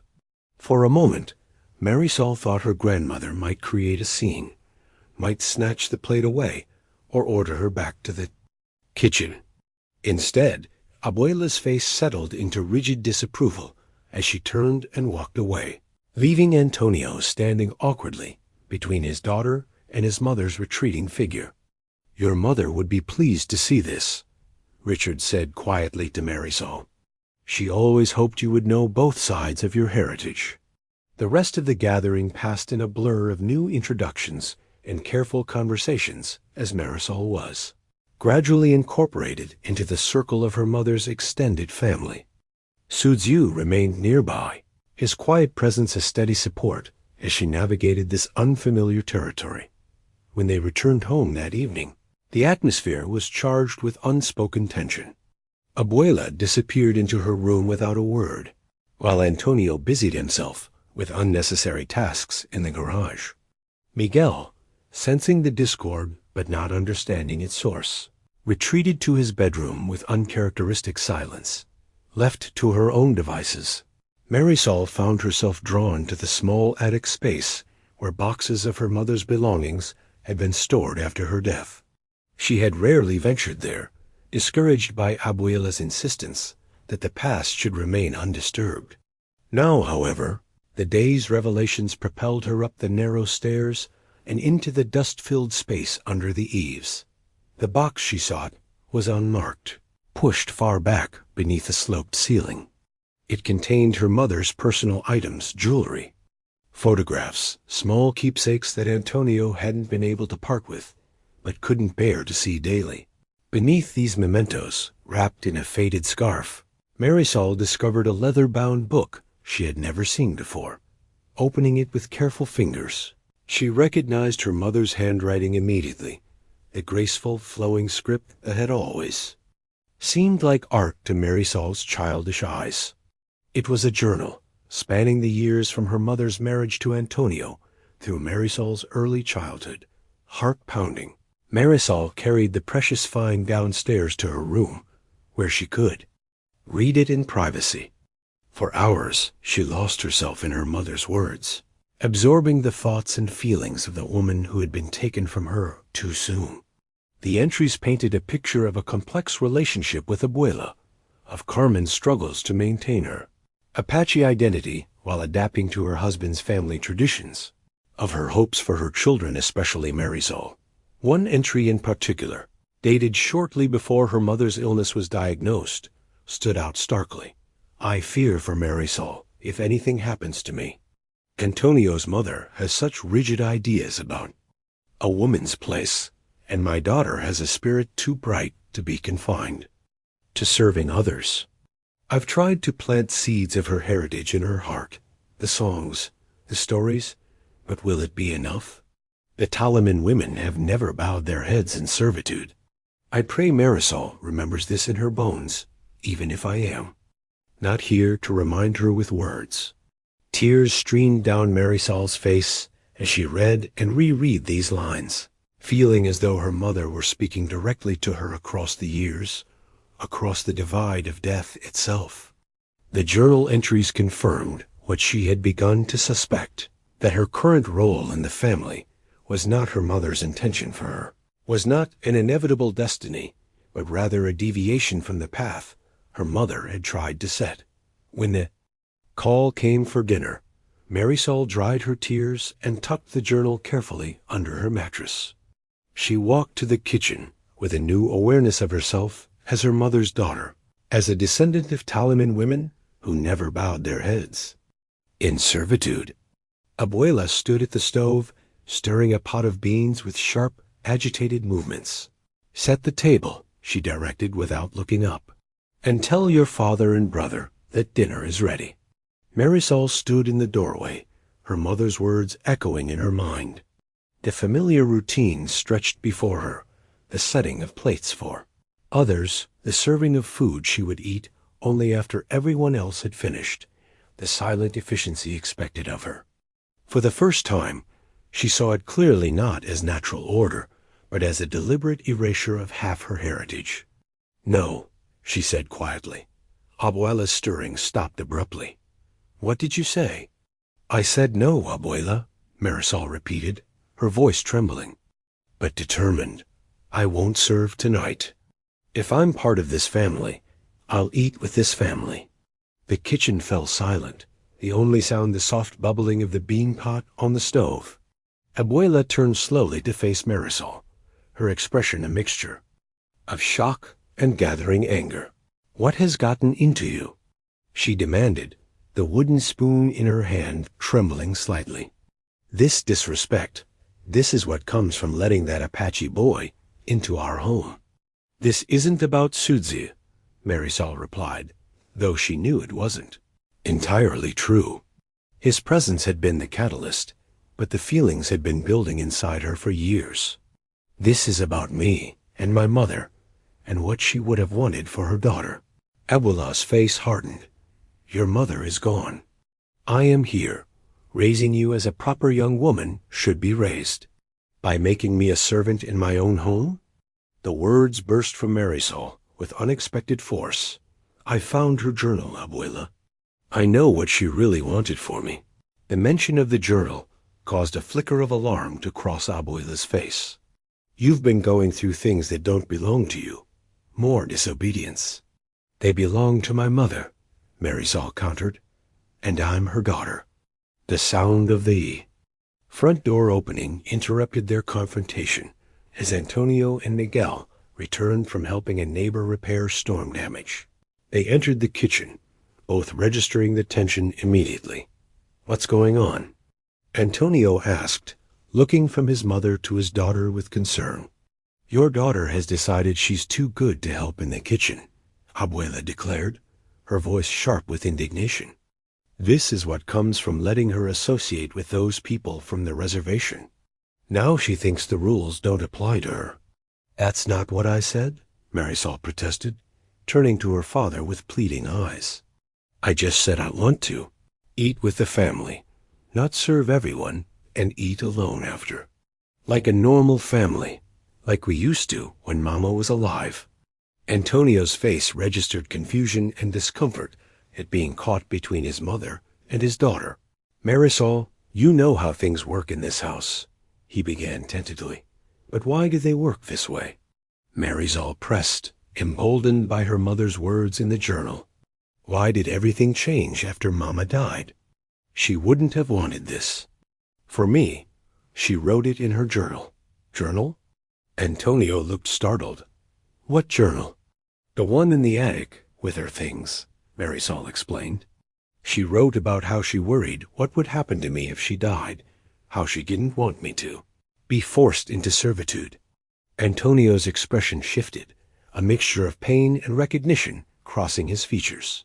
Carmen's private journal. I forgot it was there. It should have stayed there, Abuela interjected firmly. The past is past. We live in the present, with the reality that I am responsible for maintaining order in this household. But why does order mean treating Marisol like she's not even part of the family? The unexpected question came from Miguel, who had been watching the exchange with growing agitation. It's weird, Abuela. None of my friend's sisters have to serve everyone else and eat alone in the kitchen. Miguel. Abuela turned a shocked face to her grandson. This is not your concern. She's my sister, Miguel countered, a flush rising in his cheeks. And it's messed up. I didn't really think about it before, but since Tutsi has been here, I can see how strange it looks to anyone outside our family. Sudziu himself appeared in the doorway, drawn by the raised voices. He remained silent, taking in the scene with watchful eyes, but not interfering. So now my own grandson turns against me, Abuela said bitterly. This is the thanks I get for maintaining a respectable household all these years. No one is against. You, Mama, Antonio said, attempting to calm the situation. But perhaps there is room for some adjustment in our routines. Adjustment? Abuela's voice rose dangerously. You want to throw away generations of tradition because a child is suddenly too proud to fulfill her proper role. What tradition? Marisol demanded. I've never seen. Another family that makes their daughter serve everyone else. Even in the most traditional Hispanic families, people eat together. You know nothing about proper tradition, Abuela dismissed. Your mother filled your head with her Apache nonsense. And now this boy comes along and encourages more disrespect. The casual disparagement of both her mother and Sudziu ignited something fierce in Marisol. She reached into her pocket and withdrew the journal, its worn leather cover soft against her fingers. My mother wasn't filling my head with nonsense, she said, her voice steady despite the tears threatening to spill. She was trying to make sure I knew both sides of my heritage. Listen to what she wrote. Opening to the marked page, Marisol read aloud. The Talaman women have never bowed their heads in servitude. I pray Marisol remembers this in her bones, even if I am not here to remind her with words. The kitchen fell silent as the words hung in the air. Antonio's face crumpled slightly at hearing his dead wife's thoughts, while Miguel looked between his sister and grandmother with new understanding. Your mother was a confused woman, Abuela said finally, but her voice had lost some of its certainty. She never understood our ways. Or maybe she understood them too well, Antonio said quietly. Carmen often told me she thought you resented her Apache blood. Mama, I didn't want to believe it then. Resented? Abuela scoffed, but her eyes slid away from her son's direct gaze. I took her into our home, taught her how to be a proper wife and mother. By making her serve you? Antonio's question held a new edge. I was too lost in grief after she died to see what was happening, how you were molding Marisol into a servant rather than a granddaughter. But Carmen saw it coming. She knew. Marisol stared at her father, hardly believing he was finally acknowledging what had been happening all these years. His words seemed to unleash something long suppressed in him. "I failed your mother," he continued, turning to Marisol with pain-filled eyes. "And I've been failing you by allowing this to continue. You dare to question me?" Abuela's voice shook with emotion. "After all I've done for this family, when your wife died, this household would have fallen apart without me. Someone had to maintain order, teach the girl her proper place." "Her proper place is at the table with her family," Antonio responded firmly, "not serving us like a maid." "You sound just like her now," Abuela said bitterly. "Your wife never appreciated the traditions I tried to instill, always questioning, always challenging my authority." "Because she saw what you were doing," Marisol burst out. "She knew you were using tradition to hide your shame about her Apache blood, about my Apache blood. You know nothing about it." "Girl!" Abuela's hand slammed down on the counter, causing the plates stacked there to rattle. "Your mother brought discord into this family with her stubborn pride in that heritage, as if being part Indian was something to celebrate rather than overcome." The naked prejudice in Abuela's words shocked even Miguel, who had never heard his grandmother speak so bluntly about their mother's background. "Abuela," he said uncertainly, "that's really not cool." "Not cool?" Abuela repeated incredulously. "I'm not trying to be cool, boy. I'm trying to preserve our family's standing in the community. Do you think it was easy for me, having people whisper about my son marrying a mixed-blood woman? Do you think I didn't hear the comments, the questions about whether you children would look more Indian than Hispanic?" As Abuela continued her tirade, Marisol noticed Tudzu quietly backing away from the doorway, giving the family privacy for this painful confrontation. His respectful withdrawal touched her deeply. He understood that some battles had to be fought from within. "So this was never about tradition," Marisol said as understanding dawned. "This was about your shame, about trying to erase half of who I am, who my mother was." "You ungrateful child," Abuela hissed, reaching for the serving spoon on the counter. "After everything I've done," her angry gesture sent the spoon flying across the kitchen, knocking into a stack of plates. The top plate teetered for a moment, then crashed to the floor, shattering into jagged pieces that scattered across the tile like broken dreams. The sound seemed to freeze everyone in place. Marisol stared at the broken plate, an unexpected symbol of the fracturing family dynamic. For 5 years, she had moved carefully through this house, preserving dishes and glasses as carefully as she preserved the fragile piece. Now, a single plate lay destroyed, and somehow it felt like liberation rather than failure. "I'll clean it up," she said automatically, starting forward. "No," Antonio said, his voice quiet but firm. "I'll do it." He moved to the closet for the broom, a simple action that nonetheless represented a seismic shift in the household order. Tia Lucia appeared in the doorway, drawn by the sound of breaking china. "What on earth is happening in here?" she asked, taking in the tense tableau. "A reckoning," Miguel muttered, just loud enough to be heard. Abuela turned to her daughter, seeking an ally. "Lucia, talk some sense into them. Marisol is refusing her duties. Antonio is encouraging her. And even Miguel questions our ways now." Tia Lucia's gaze moved from her mother to her niece, then settled on the journal still clutched in Marisol's hands. Something like recognition flickered in her eyes. "Is that Carmen's journal?" she asked softly. Marisol nodded, extending it toward her aunt. "She wrote about how she didn't want me to serve the family like Abuela wanted, about how Talaman women never bowed their heads in servitude." To everyone's surprise, a small smile touched Tia Lucia's lips. "She told me that once, when she was pregnant with you. She said you would grow up knowing the strength of both your bloodlines." "Lucia?" Abuela exclaimed, betrayal clear in her voice. "I'm sorry, Mama," Tia Lucia said, not sounding sorry at all. But Carmen was right. What we've done to Marisol, what you've insisted upon, it isn't tradition. It's punishment. Punishment for Carmen's refusal to be ashamed of her heritage, and punishment for Marisol being her daughter. The harsh truth, spoken by the family member who had always been most compliant with Abuela's wishes, landed like a physical blow. Abuela sagged against the counter, suddenly looking every one of her 73 years.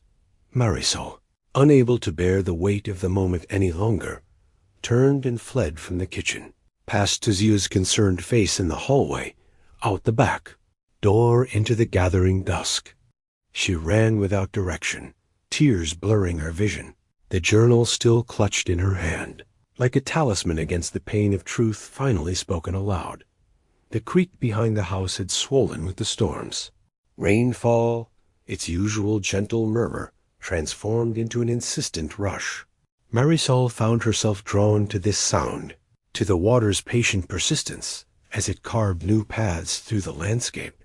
She sat on a large rock at the creek's edge, her mother's journal open in her lap, though it was too dark now to read the words.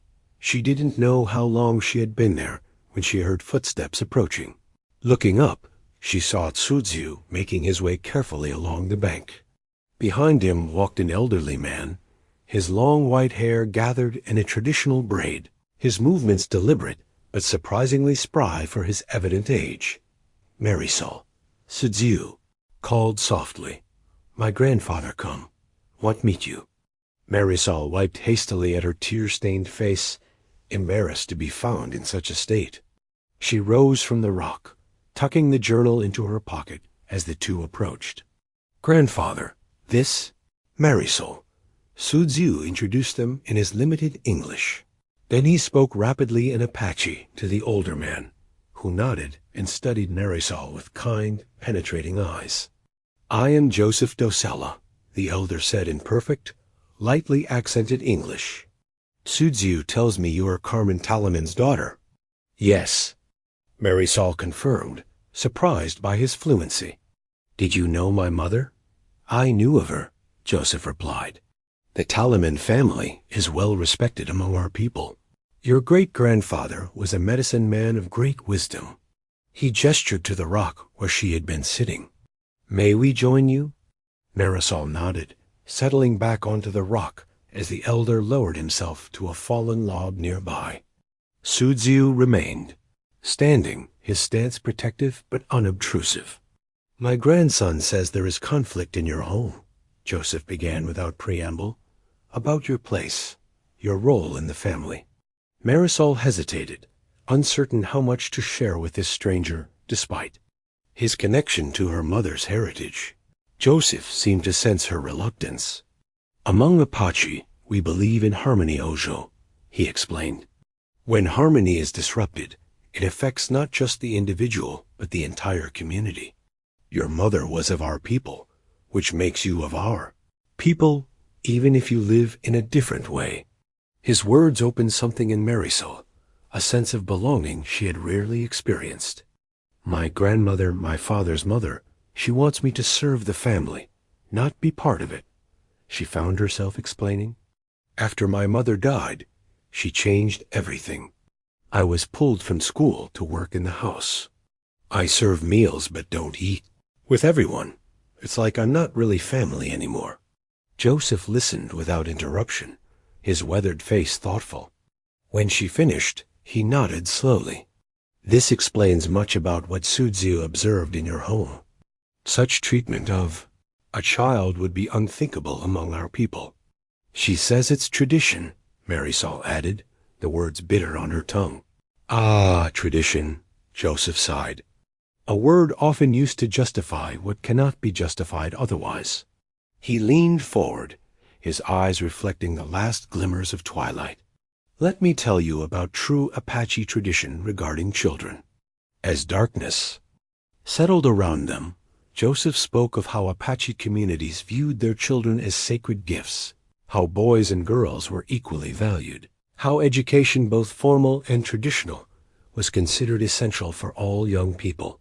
He explained how colonial influences had disrupted many indigenous family structures, how some had adopted the worst aspects of European gender hierarchies while discarding the balanced relationships that had sustained tribal communities for generations. Your grandmother's tradition is not tradition at all, he concluded. It is fear. Fear of difference. Fear of the power that comes from embracing all parts of one's heritage. She is ashamed of my mother's Apache blood, Marisol said quietly, and mine. This shame is not hers naturally, Joseph replied with surprising gentleness. It was taught to her by a society that devalued our people, that forced many to hide or deny their indigenous connections to survive. But that doesn't make what she's doing to Marisol right, Sudziu interjected, his usual reserve breaking. No, it does not, his grandfather agreed. Understanding is not the same as excusing. He turned back to Marisol. Did you know that your maternal grandfather Carmen's father was a tribal council member? A respected voice for cooperation between our communities? Marisol shook her head, hunger for this unknown family history evident in her expression. He worked to build bridges between the reservation and the surrounding towns, Joseph continued.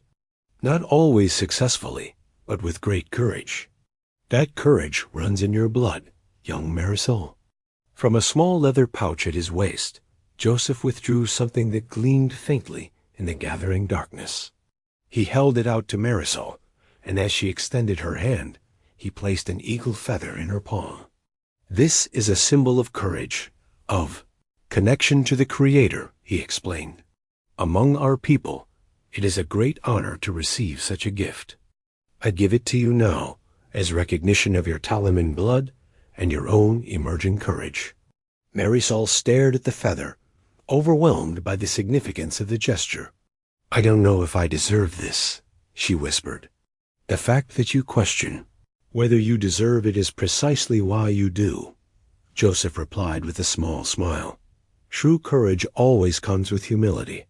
Tears welled in Marisol's eyes again, but these were different from the angry, frustrated tears she had shed earlier. These felt cleansing, connecting her to something larger than her immediate family struggles. Thank you, she said simply, carefully tucking the feather into her journal. Now, Joseph said, rising from the log with Tsudzia's assistance, I believe it is time we spoke with your family. All of them, together. Alarm flashed across Marisol's face. I don't think Abuela will listen to anyone, especially someone from the reservation. Perhaps not, Joseph acknowledged. But sometimes the words must be spoken anyway, for the sake of truth, if nothing else. His eyes twinkled suddenly. Besides, I am an old man. In both our cultures, there is still some respect for elders, yes? Despite her apprehension, Marisol found herself nodding agreement. As they made their way back toward the house, the eagle feather pressed against her heart through the journal and her pocket. She felt a strange new confidence growing within her. Whatever happened next, she was no longer alone in her struggle. She carried with her not just the wisdom of this kind elder, but the strength of her mother's words and the heritage that Abuela had tried so hard to erase. The house came into view, lights glowing from the windows like uncertain beacons. Marisol took a deep breath, drawing strength from the presence of Sudziu and his grandfather flanking her on either side. Together, they walked up the path to confront whatever awaited within. When Marisol entered the house with Sudziu and his grandfather, she found the family gathered in the living room in uneasy silence.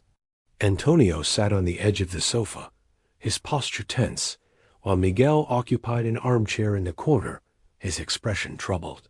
Tia Lucia stood by the window, arms crossed defensively. Abuela had taken her usual chair, the high-backed rocker that had been her exclusive domain for as long as Marisol could remember. On the small table beside her rested the family Bible, its leather cover cracked with age and use. All eyes turned to the doorway as they entered, expressions ranging from relief, Antonio, to wariness, Abuela, to curiosity, Miguel. Marisol, Antonio rose quickly. We were worried. I'm fine, Papa, she assured him. This is Joseph Dosella, Sudzia's grandfather. She hesitated, then added, he's also connected to Mama's family. Joseph inclined his head respectfully to the room. Thank you for allowing me into your home, he said, though no such permission had actually been granted. His diplomatic fiction eased some of the tension, allowing Antonio to step forward and offer his hand. Antonio Sandoval, he introduced. Himself. This is my son Miguel, my sister Lucia, and my mother Esperanza. Abuela made no move to rise or extend her hand, but she acknowledged the introduction with a stiff nod. What brings you here at this hour, Mr. Dosella? I found your granddaughter by the creek, Joseph replied simply. She was troubled. In our way, when a young person is troubled, the elders listen. He glanced at Marisol encouragingly. I told him about what happened, Marisol confirmed. About our disagreement. Family matters should remain private, Abuela said tersely, her fingers moving instinctively to the Bible beside her. With respect, Mrs. Sandoval, Joseph responded. When a child is in pain, it becomes a concern for the whole community. Your community, perhaps, Abuela replied. But Marisol is being raised in our traditions, not yours. Joseph considered this, then gestured to the chair nearest him. May I sit? These old bones don't stand as long as they used to. The simple request, with its acknowledgment of human frailty, was difficult to refuse. Antonio quickly pulled out the chair, and Joseph settled into it with a nod of thanks. Sudziu remained standing near the doorway, a quiet presence observing the proceedings. Mrs. Sandoval, Joseph began, I understand you are a woman of faith. He gestured to the Bible beside her. In this we have common ground. My people have our own spiritual traditions, but I was also educated by missionaries. I know the teachings of Jesus. Abuela's expression remained guarded, but she didn't interrupt as Joseph continued. I wonder, where in those teachings did Jesus instruct that young girls should serve but not participate? Where did he say that education should be denied to daughters while provided to sons? The Bible teaches that women should be modest and obedient. Abuela countered, her hand resting protectively on the ancient tome. It also teaches compassion and justice, Joseph replied mildly, and family. Suffer the little children to come unto me, Jesus said. Not send the little girls to the kitchen while the boys eat at my table. A flush rose in Abuela's cheeks. You twist the meaning to suit your purpose. Perhaps we all do that sometimes, Joseph acknowledged. May I see your family Bible? It is a beautiful edition. The unexpected request seemed to catch Abuela off guard. After a moment's hesitation, she lifted the heavy book and reluctantly extended it toward the elder. Joseph accepted it with evident respect, handling the worn leather with careful hands. He opened it slowly, turning to the family record pages in the center, where births, marriages, and deaths were traditionally recorded. Ah, a rich history, he observed, studying the handwritten entries that traced the Sandoval lineage back several generations. Your family has deep roots in this region. As he continued to examine the pages, his expression changed subtly. Interesting, he murmured, almost to himself. What is it? Antonio asked. Leaning forward, Joseph looked up, his eyes moving between Antonio and Abuela. There seems to be an alteration here, he said carefully. In the marriage record of Carmen, Talaman to Antonio Sandoval. Antonio frowned, rising to look over Joseph's shoulder. What do you mean, alteration? The entry has been modified, Joseph explained, pointing to a section where the ink showed subtle differences in color and penmanship. Carmen's full name was Carmen Rosa Talaman Bege. The Bege has been removed, and her mother's name has been changed. A heavy silence fell over the room as all eyes turned to Abuela, whose face had gone pale. Mama?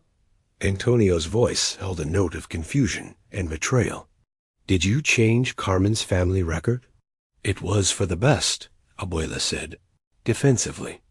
The Bege name is too, obviously Indian.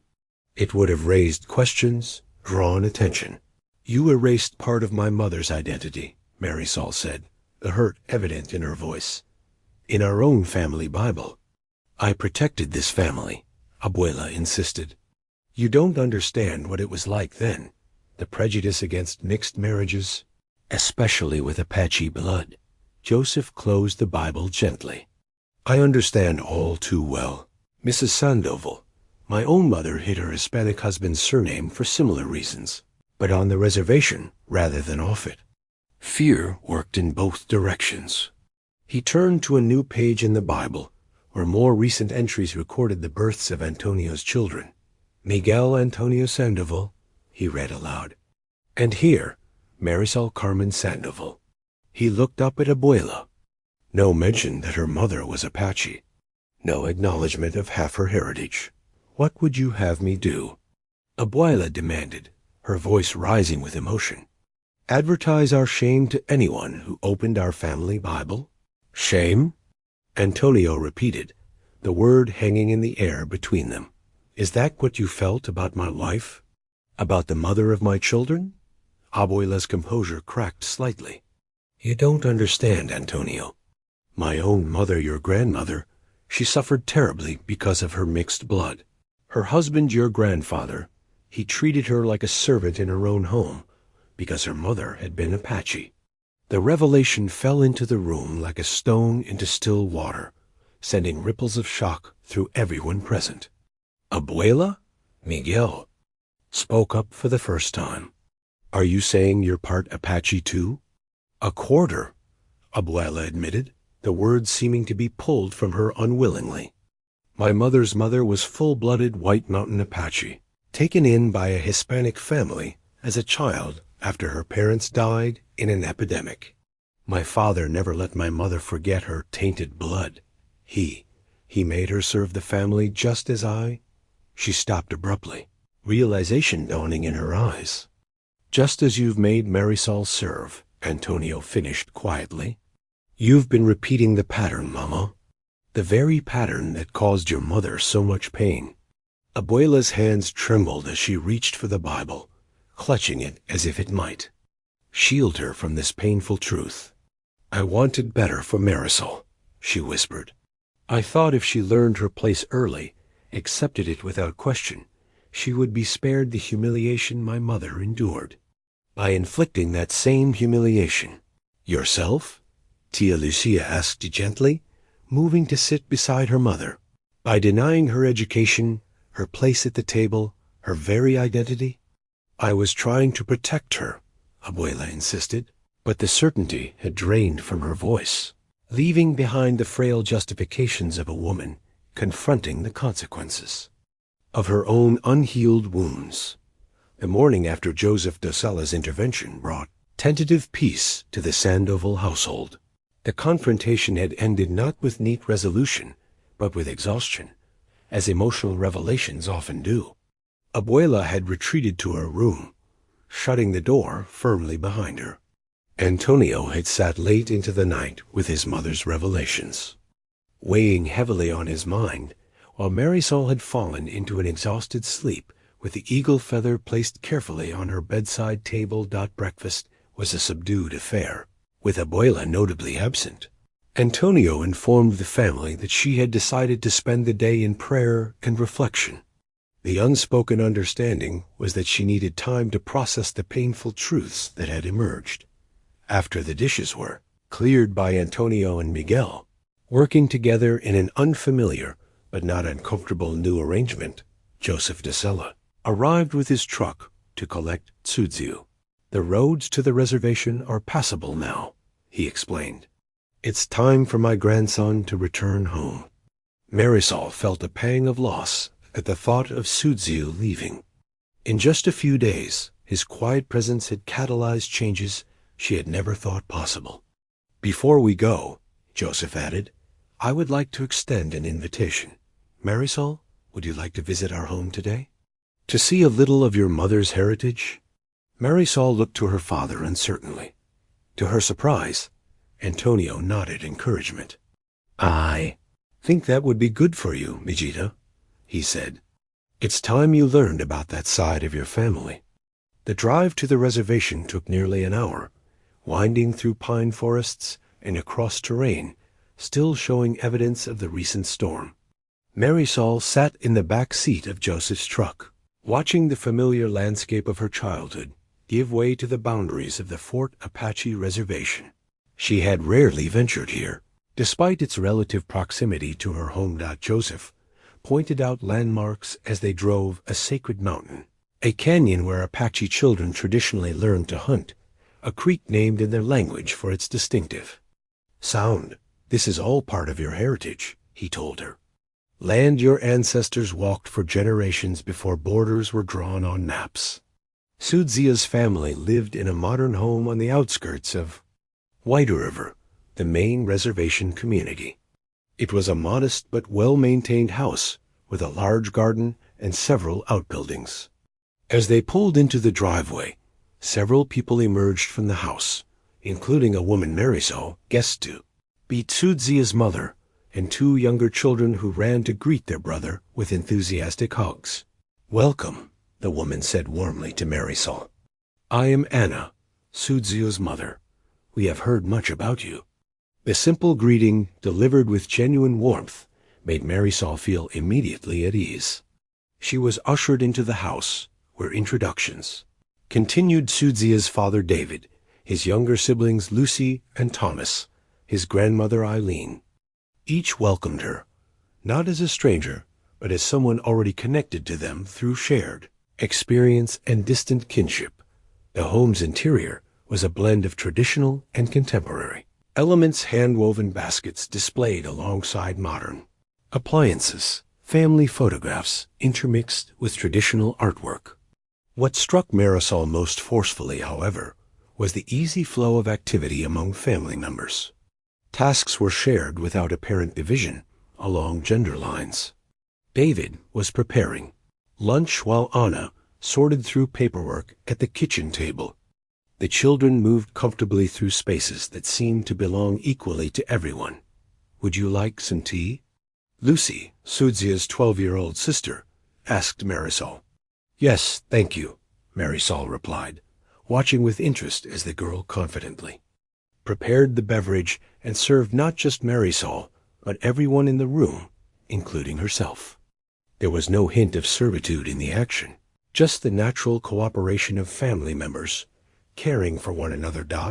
As lunch preparations continued, Eileen, Sudzia's grandmother, invited Marisol to join her at a table near the window, where she was working on a basket. The intricate weaving fascinated Marisol, who watched closely as the older woman's fingers moved with practiced precision. "Would you like to try?" Eileen offered, extending a partially completed basket and some prepared materials. "I don't know how," Marisol admitted. "Then I will teach you," Eileen replied simply. "It is good for young hands to learn old skills." Under the elder's patient guidance, Marisol began to grasp the basic technique, her fingers gradually finding the rhythm of the weave. As they worked, Eileen shared stories of basket-making traditions, of how designs were passed from grandmother to mother to daughter, of how the gathering of materials was itself a sacred act of connection to the land. Your mother's grandmother, your great-grandmother, she was known for her basketry, Eileen told Marisol. Some of her work is in museums now. This connection to an ancestor she had never known brought unexpected tears to Marisol's eyes. Here was tangible evidence of her lineage, of skills and traditions that might have been passed directly to her had circumstances been different. When lunch was ready, the family gathered around a large table, with Marisol given a place of honor as a guest.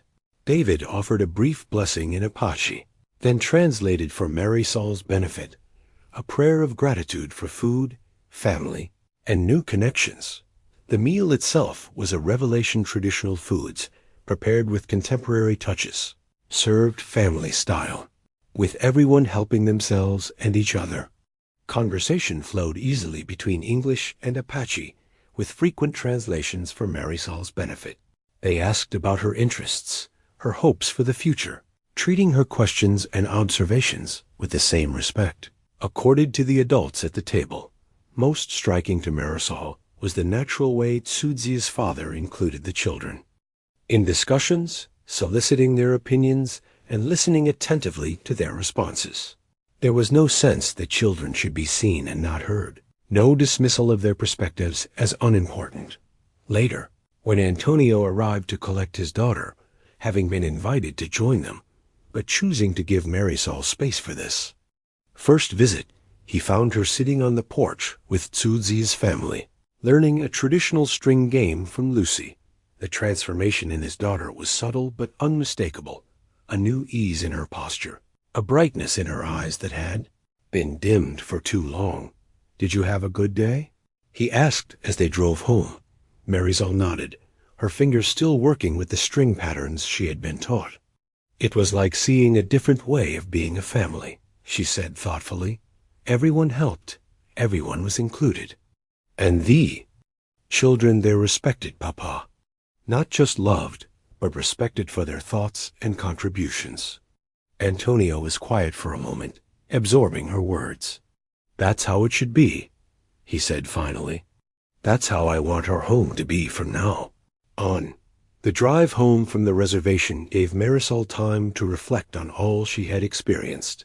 The basket she had begun weaving under Eileen's guidance sat carefully in her lap, its incomplete form a perfect metaphor for her own identity, a work in progress, incorporating both old traditions and new understandings.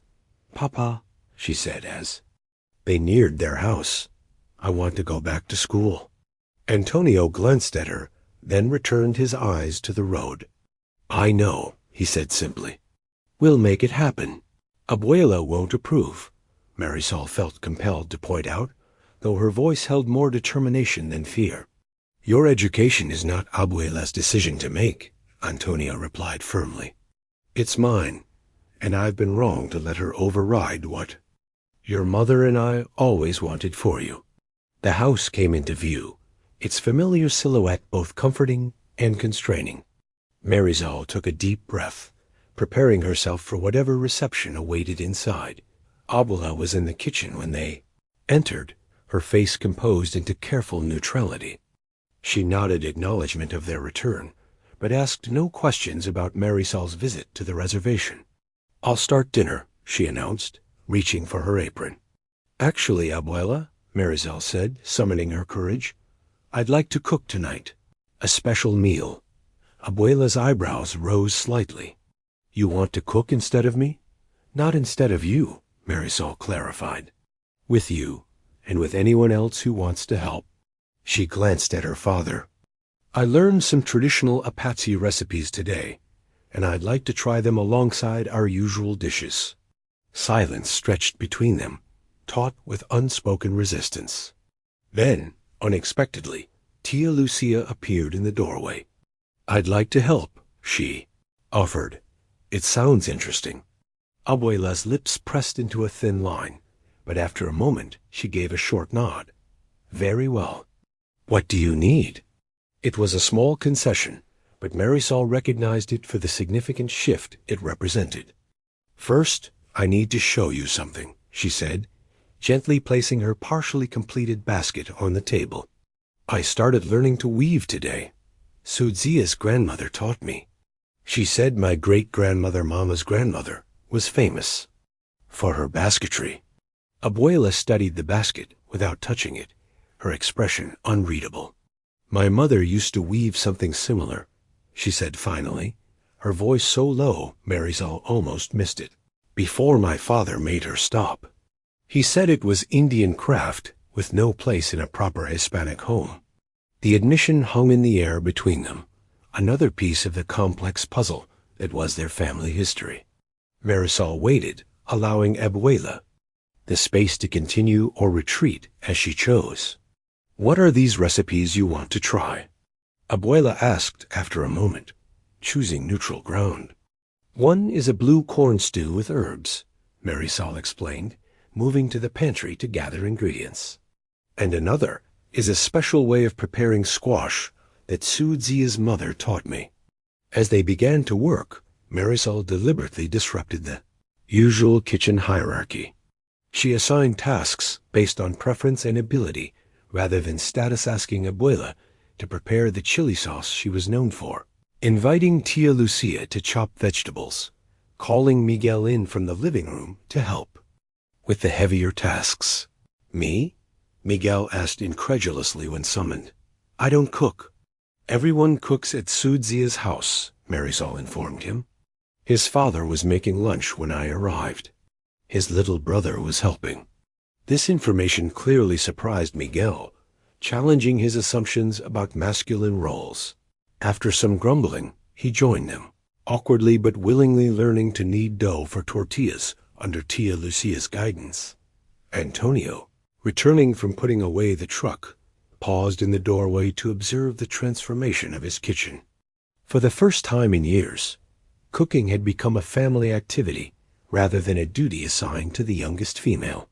The sight brought a bittersweet smile to his face, tinged with regret for all the years lost to unhealthy patterns.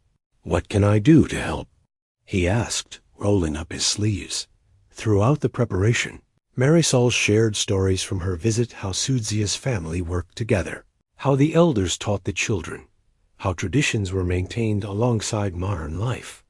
She described the respect shown to children's opinions, the equal division of labor, the sense of cooperation rather than hierarchy. Abuela listened in silence, her hands working automatically at her familiar tasks. Only once did she comment, when Marisol mentioned the family prayer before the meal. They still pray? She asked, surprise evident in her voice. I thought they followed their old ways. They honor both, Marisol explained.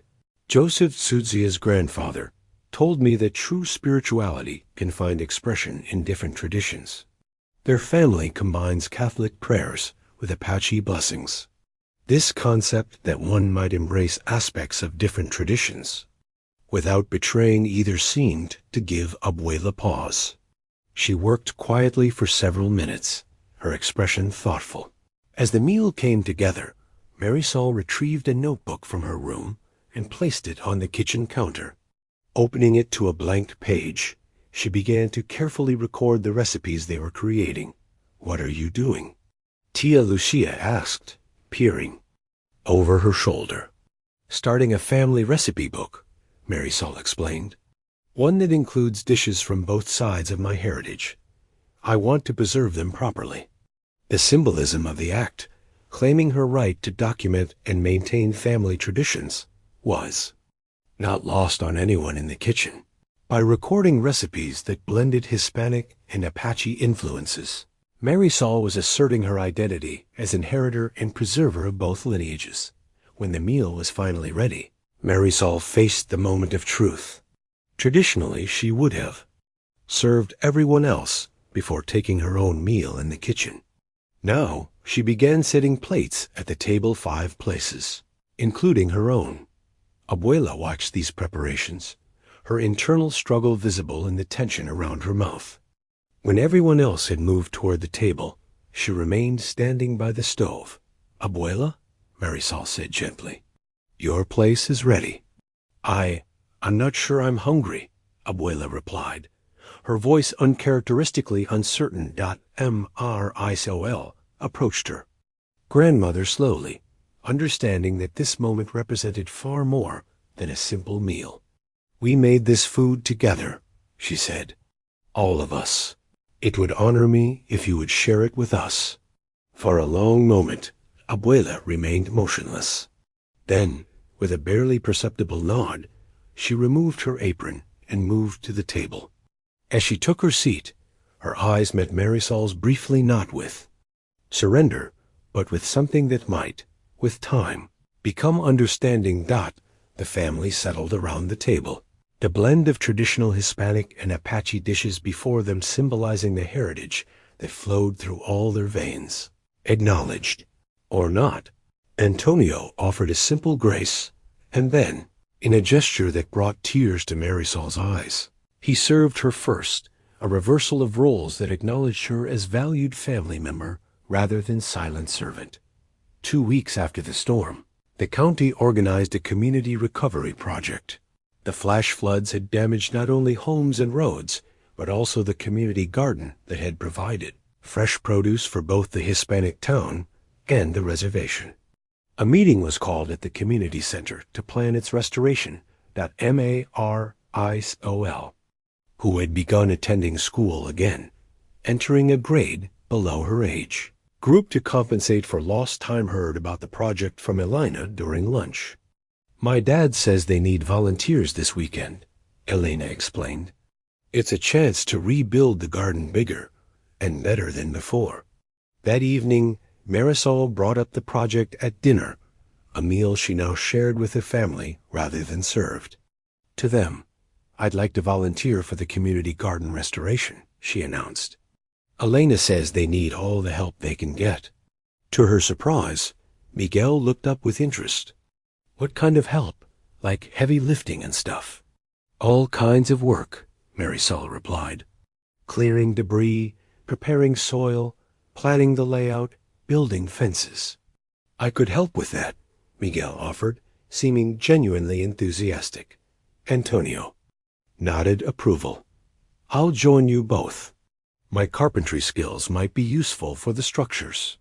Abuela, who had been quietly eating, set down her fork. "The herbs in the old garden were never properly organized," she said unexpectedly. "They should be planted according to watering needs, not just alphabetically." Marisol recognized this as Abuela's oblique way of expressing interest. "Would you help plan the herb section, Abuela? Your knowledge would be valuable." A hint of pride crossed Abuela's face at this acknowledgement of her expertise. "Perhaps," she conceded, "if the weather is suitable." Saturday arrived clear and mild, perfect for outdoor work. The Sandoval family arrived at the community garden site to find a diverse group already gathering Hispanic families from town. Apache volunteers from the reservation and representatives from the county extension office got among the volunteers. Marisol spotted Sudzil and his family, including Joseph. The elder's face brightened when he saw Marisol approaching with her. "Family. Ah, the Sandovals," he greeted them warmly. "We were hoping you would join us." The organizing committee had divided the garden into sections, with teams assigned to each area. Marisol and Sudzil volunteered together for the central plot, which would feature traditional crops from both cultures: corn, beans, and squash. In the Three Sisters configuration valued by Apache tradition, alongside chili peppers and tomatoes essential to Hispanic cuisine. "Look," Sudzil said, showing Marisol a bag of seeds he had brought from my grandfather's garden. "Very old variety of corn, passed down for generations." "We could plant them alongside my abuela's chili seeds," Marisol suggested. "A blending. Oh, have traditions." Together, they staked out the plot, carefully measuring rows and planning for proper sun exposure. As they worked, other volunteers gradually integrated into their team: Elena and her parents, Miguel and 2 of his school friends, and eventually, to Marisol's surprise, Abuela herself, carrying a small basket of carefully labeled seed packets. "These are herbs that grow well together," she explained, somewhat stiffly, to Joseph, who had approached to welcome her. "Medicinal plants that both our traditions value." Joseph examined the seeds with interest. "Yes, we use many of these as well, though. We may call them by different names. Perhaps we could create a dual language marker for each plant." This suggestion, acknowledging the validity of both traditions, seemed to resonate with Abuela. She nodded slowly. "That would be educational for the children who visit the garden." Throughout the day, Marisol observed small but significant interactions that would have been unthinkable weeks before. Antonio and David, Sudzia's father, discovered a shared interest in sustainable irrigation techniques. Miguel found himself absorbed in learning traditional planting songs from an Anzong's Apache elder.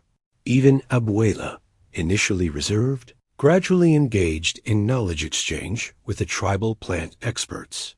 Her expertise in desert herbs earning genuine respect out by late afternoon.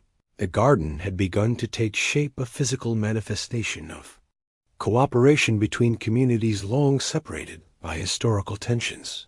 The neat rows of newly turned earth awaited seeds that would grow together, drawing nourishment from the same soil, regardless of which tradition had planted them. As the day's work concluded, the volunteers gathered for a simple meal provided by both communities: tortillas and beans from the Hispanic families, blue cornbread and stew from the Apache participants. The food was shared without ceremony, but with a sense of accomplishment that transcended cultural boundaries. Standing beside Sudziu at the edge of the newly prepared garden, Marisol felt a sense of possibility that extended far beyond. Planted rose. "This is just the beginning, isn't it?" she asked quietly. He nodded, his expression thoughtful. "Like seeds," he replied. "First roots, then shoots, then harvest. But it starts with preparing the ground." As summer approached, Marisol faced a crucial decision.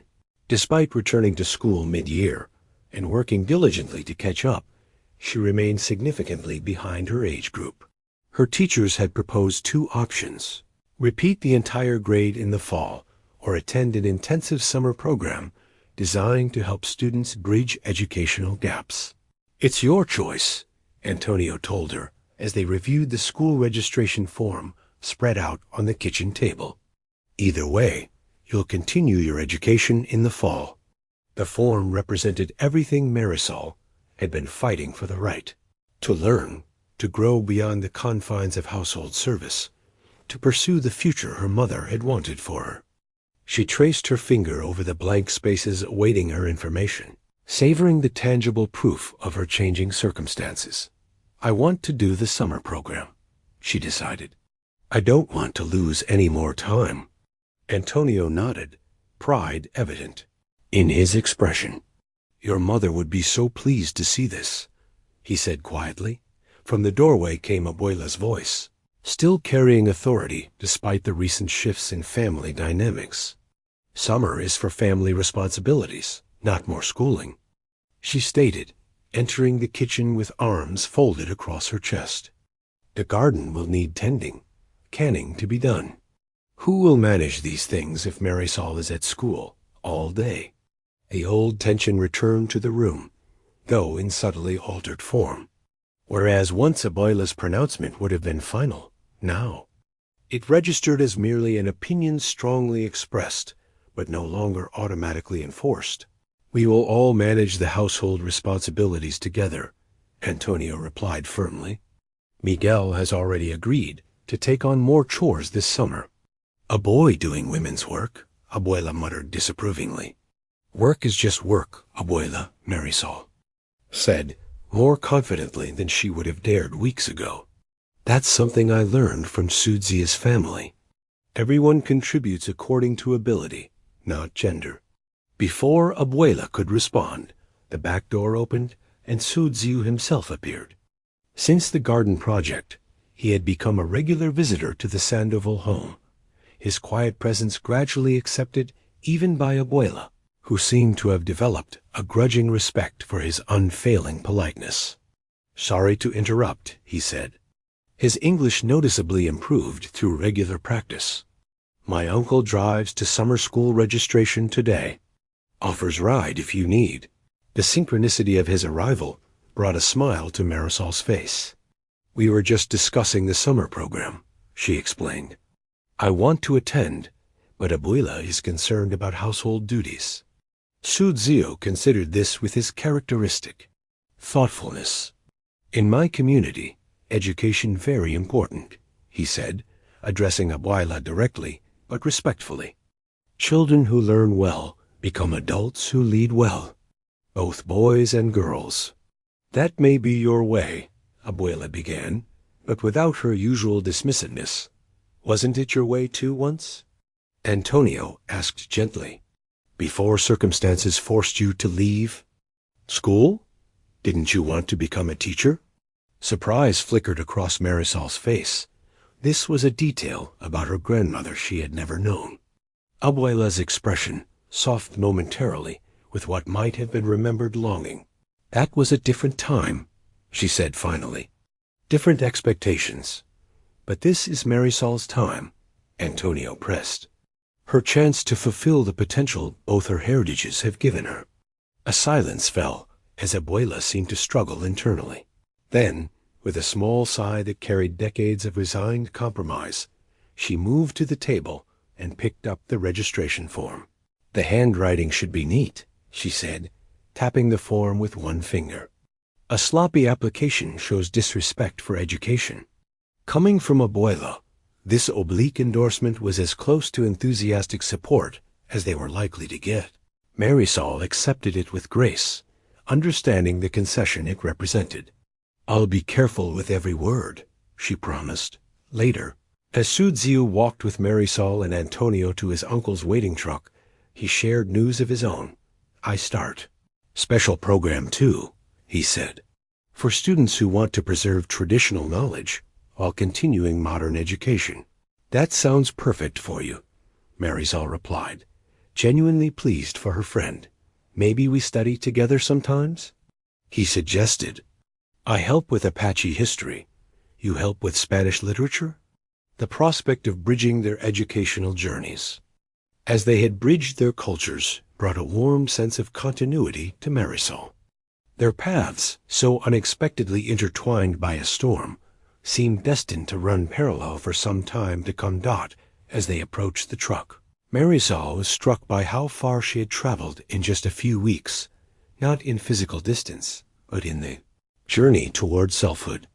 The registration form in her hand represented not just education but choice, the power to determine her own direction rather than following a path dictated by others' expectations and fears. "Ready?" Sudziu asked as they reached the vehicle. Marisol nodded, the simple question carrying layers of meaning beyond this moment. "Yes," she said firmly. "I'm ready." The aroma of roasting chili filled the kitchen, a scent so familiar it seemed woven into the fabric of the house itself. Marisol moved confidently among the preparations for the special dinner, no longer a silent servant, but a central participant in the family gathering. The meal celebrated her acceptance into the summer education program, a milestone that represented far more than academic achievement. "Is the table set properly?" Abuela asked, her voice carrying a hint of its old authority, but tempered now with something approaching respect. "Yes, Abuela," Marisol replied, gesturing to the carefully arranged settings, the good plates reserved for special occasions, the cloth napkins folded precisely. 5 places, as we discussed. The 5th place setting was for Sudziu, invited, as an honored guest, to share in the celebration. His family had declined a broader invitation, wisely understanding that the Sandoval family was still navigating its transformed dynamics and needed space for this more intimate commemoration. As twilight softened the edges of the landscape outside, the family gathered in the kitchen. Miguel, freshly showered after helping Antonio with yard work, arranged a small vase of wildflowers at the center of the table, his own contribution to the celebration. Tia Lucia, who visited more frequently now that the household atmosphere had lightened, brought a flan made from their mother's recipe. The doorbell announced Sudzia's arrival. Antonio welcomed him warmly, accepting the small gift he offered, a handcrafted journal bound in soft leather. "For Marisol," Sudziu explained, "to write new stories." The simple gift, so perfectly aligned with Marisol's emerging sense of authoring. Her own life brought tears to her eyes as she accepted it with murmured thanks. When everyone had assembled around the table, an unexpected moment unfolded. Abuela, standing beside her usual chair, lifted a serving spoon, the same wooden implement that had once symbolized Marisol's servitude. With deliberate movements, she filled a plate with the fragrant food and placed it before Marisol. "The guest of honor should be served first," she said simply. The gesture, small but profound, acknowledged the journey they had all undertaken. No dramatic declarations were necessary. The action itself spoke volumes about Abuela's gradual, imperfect, but genuine evolution. As the meal progressed, conversation flowed more naturally than it had in years within the Sandoval household.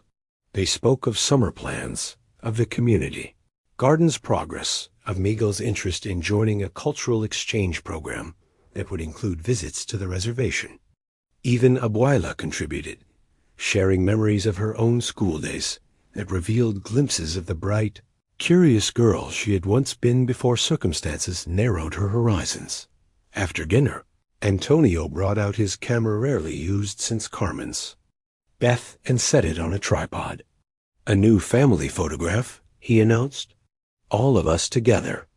They arranged themselves around the living room sofa, Antonio and Miguel standing behind, Tia Lucia and Abuela seated, and Marisol positioned centrally, no longer relegated to the edges of family documentation.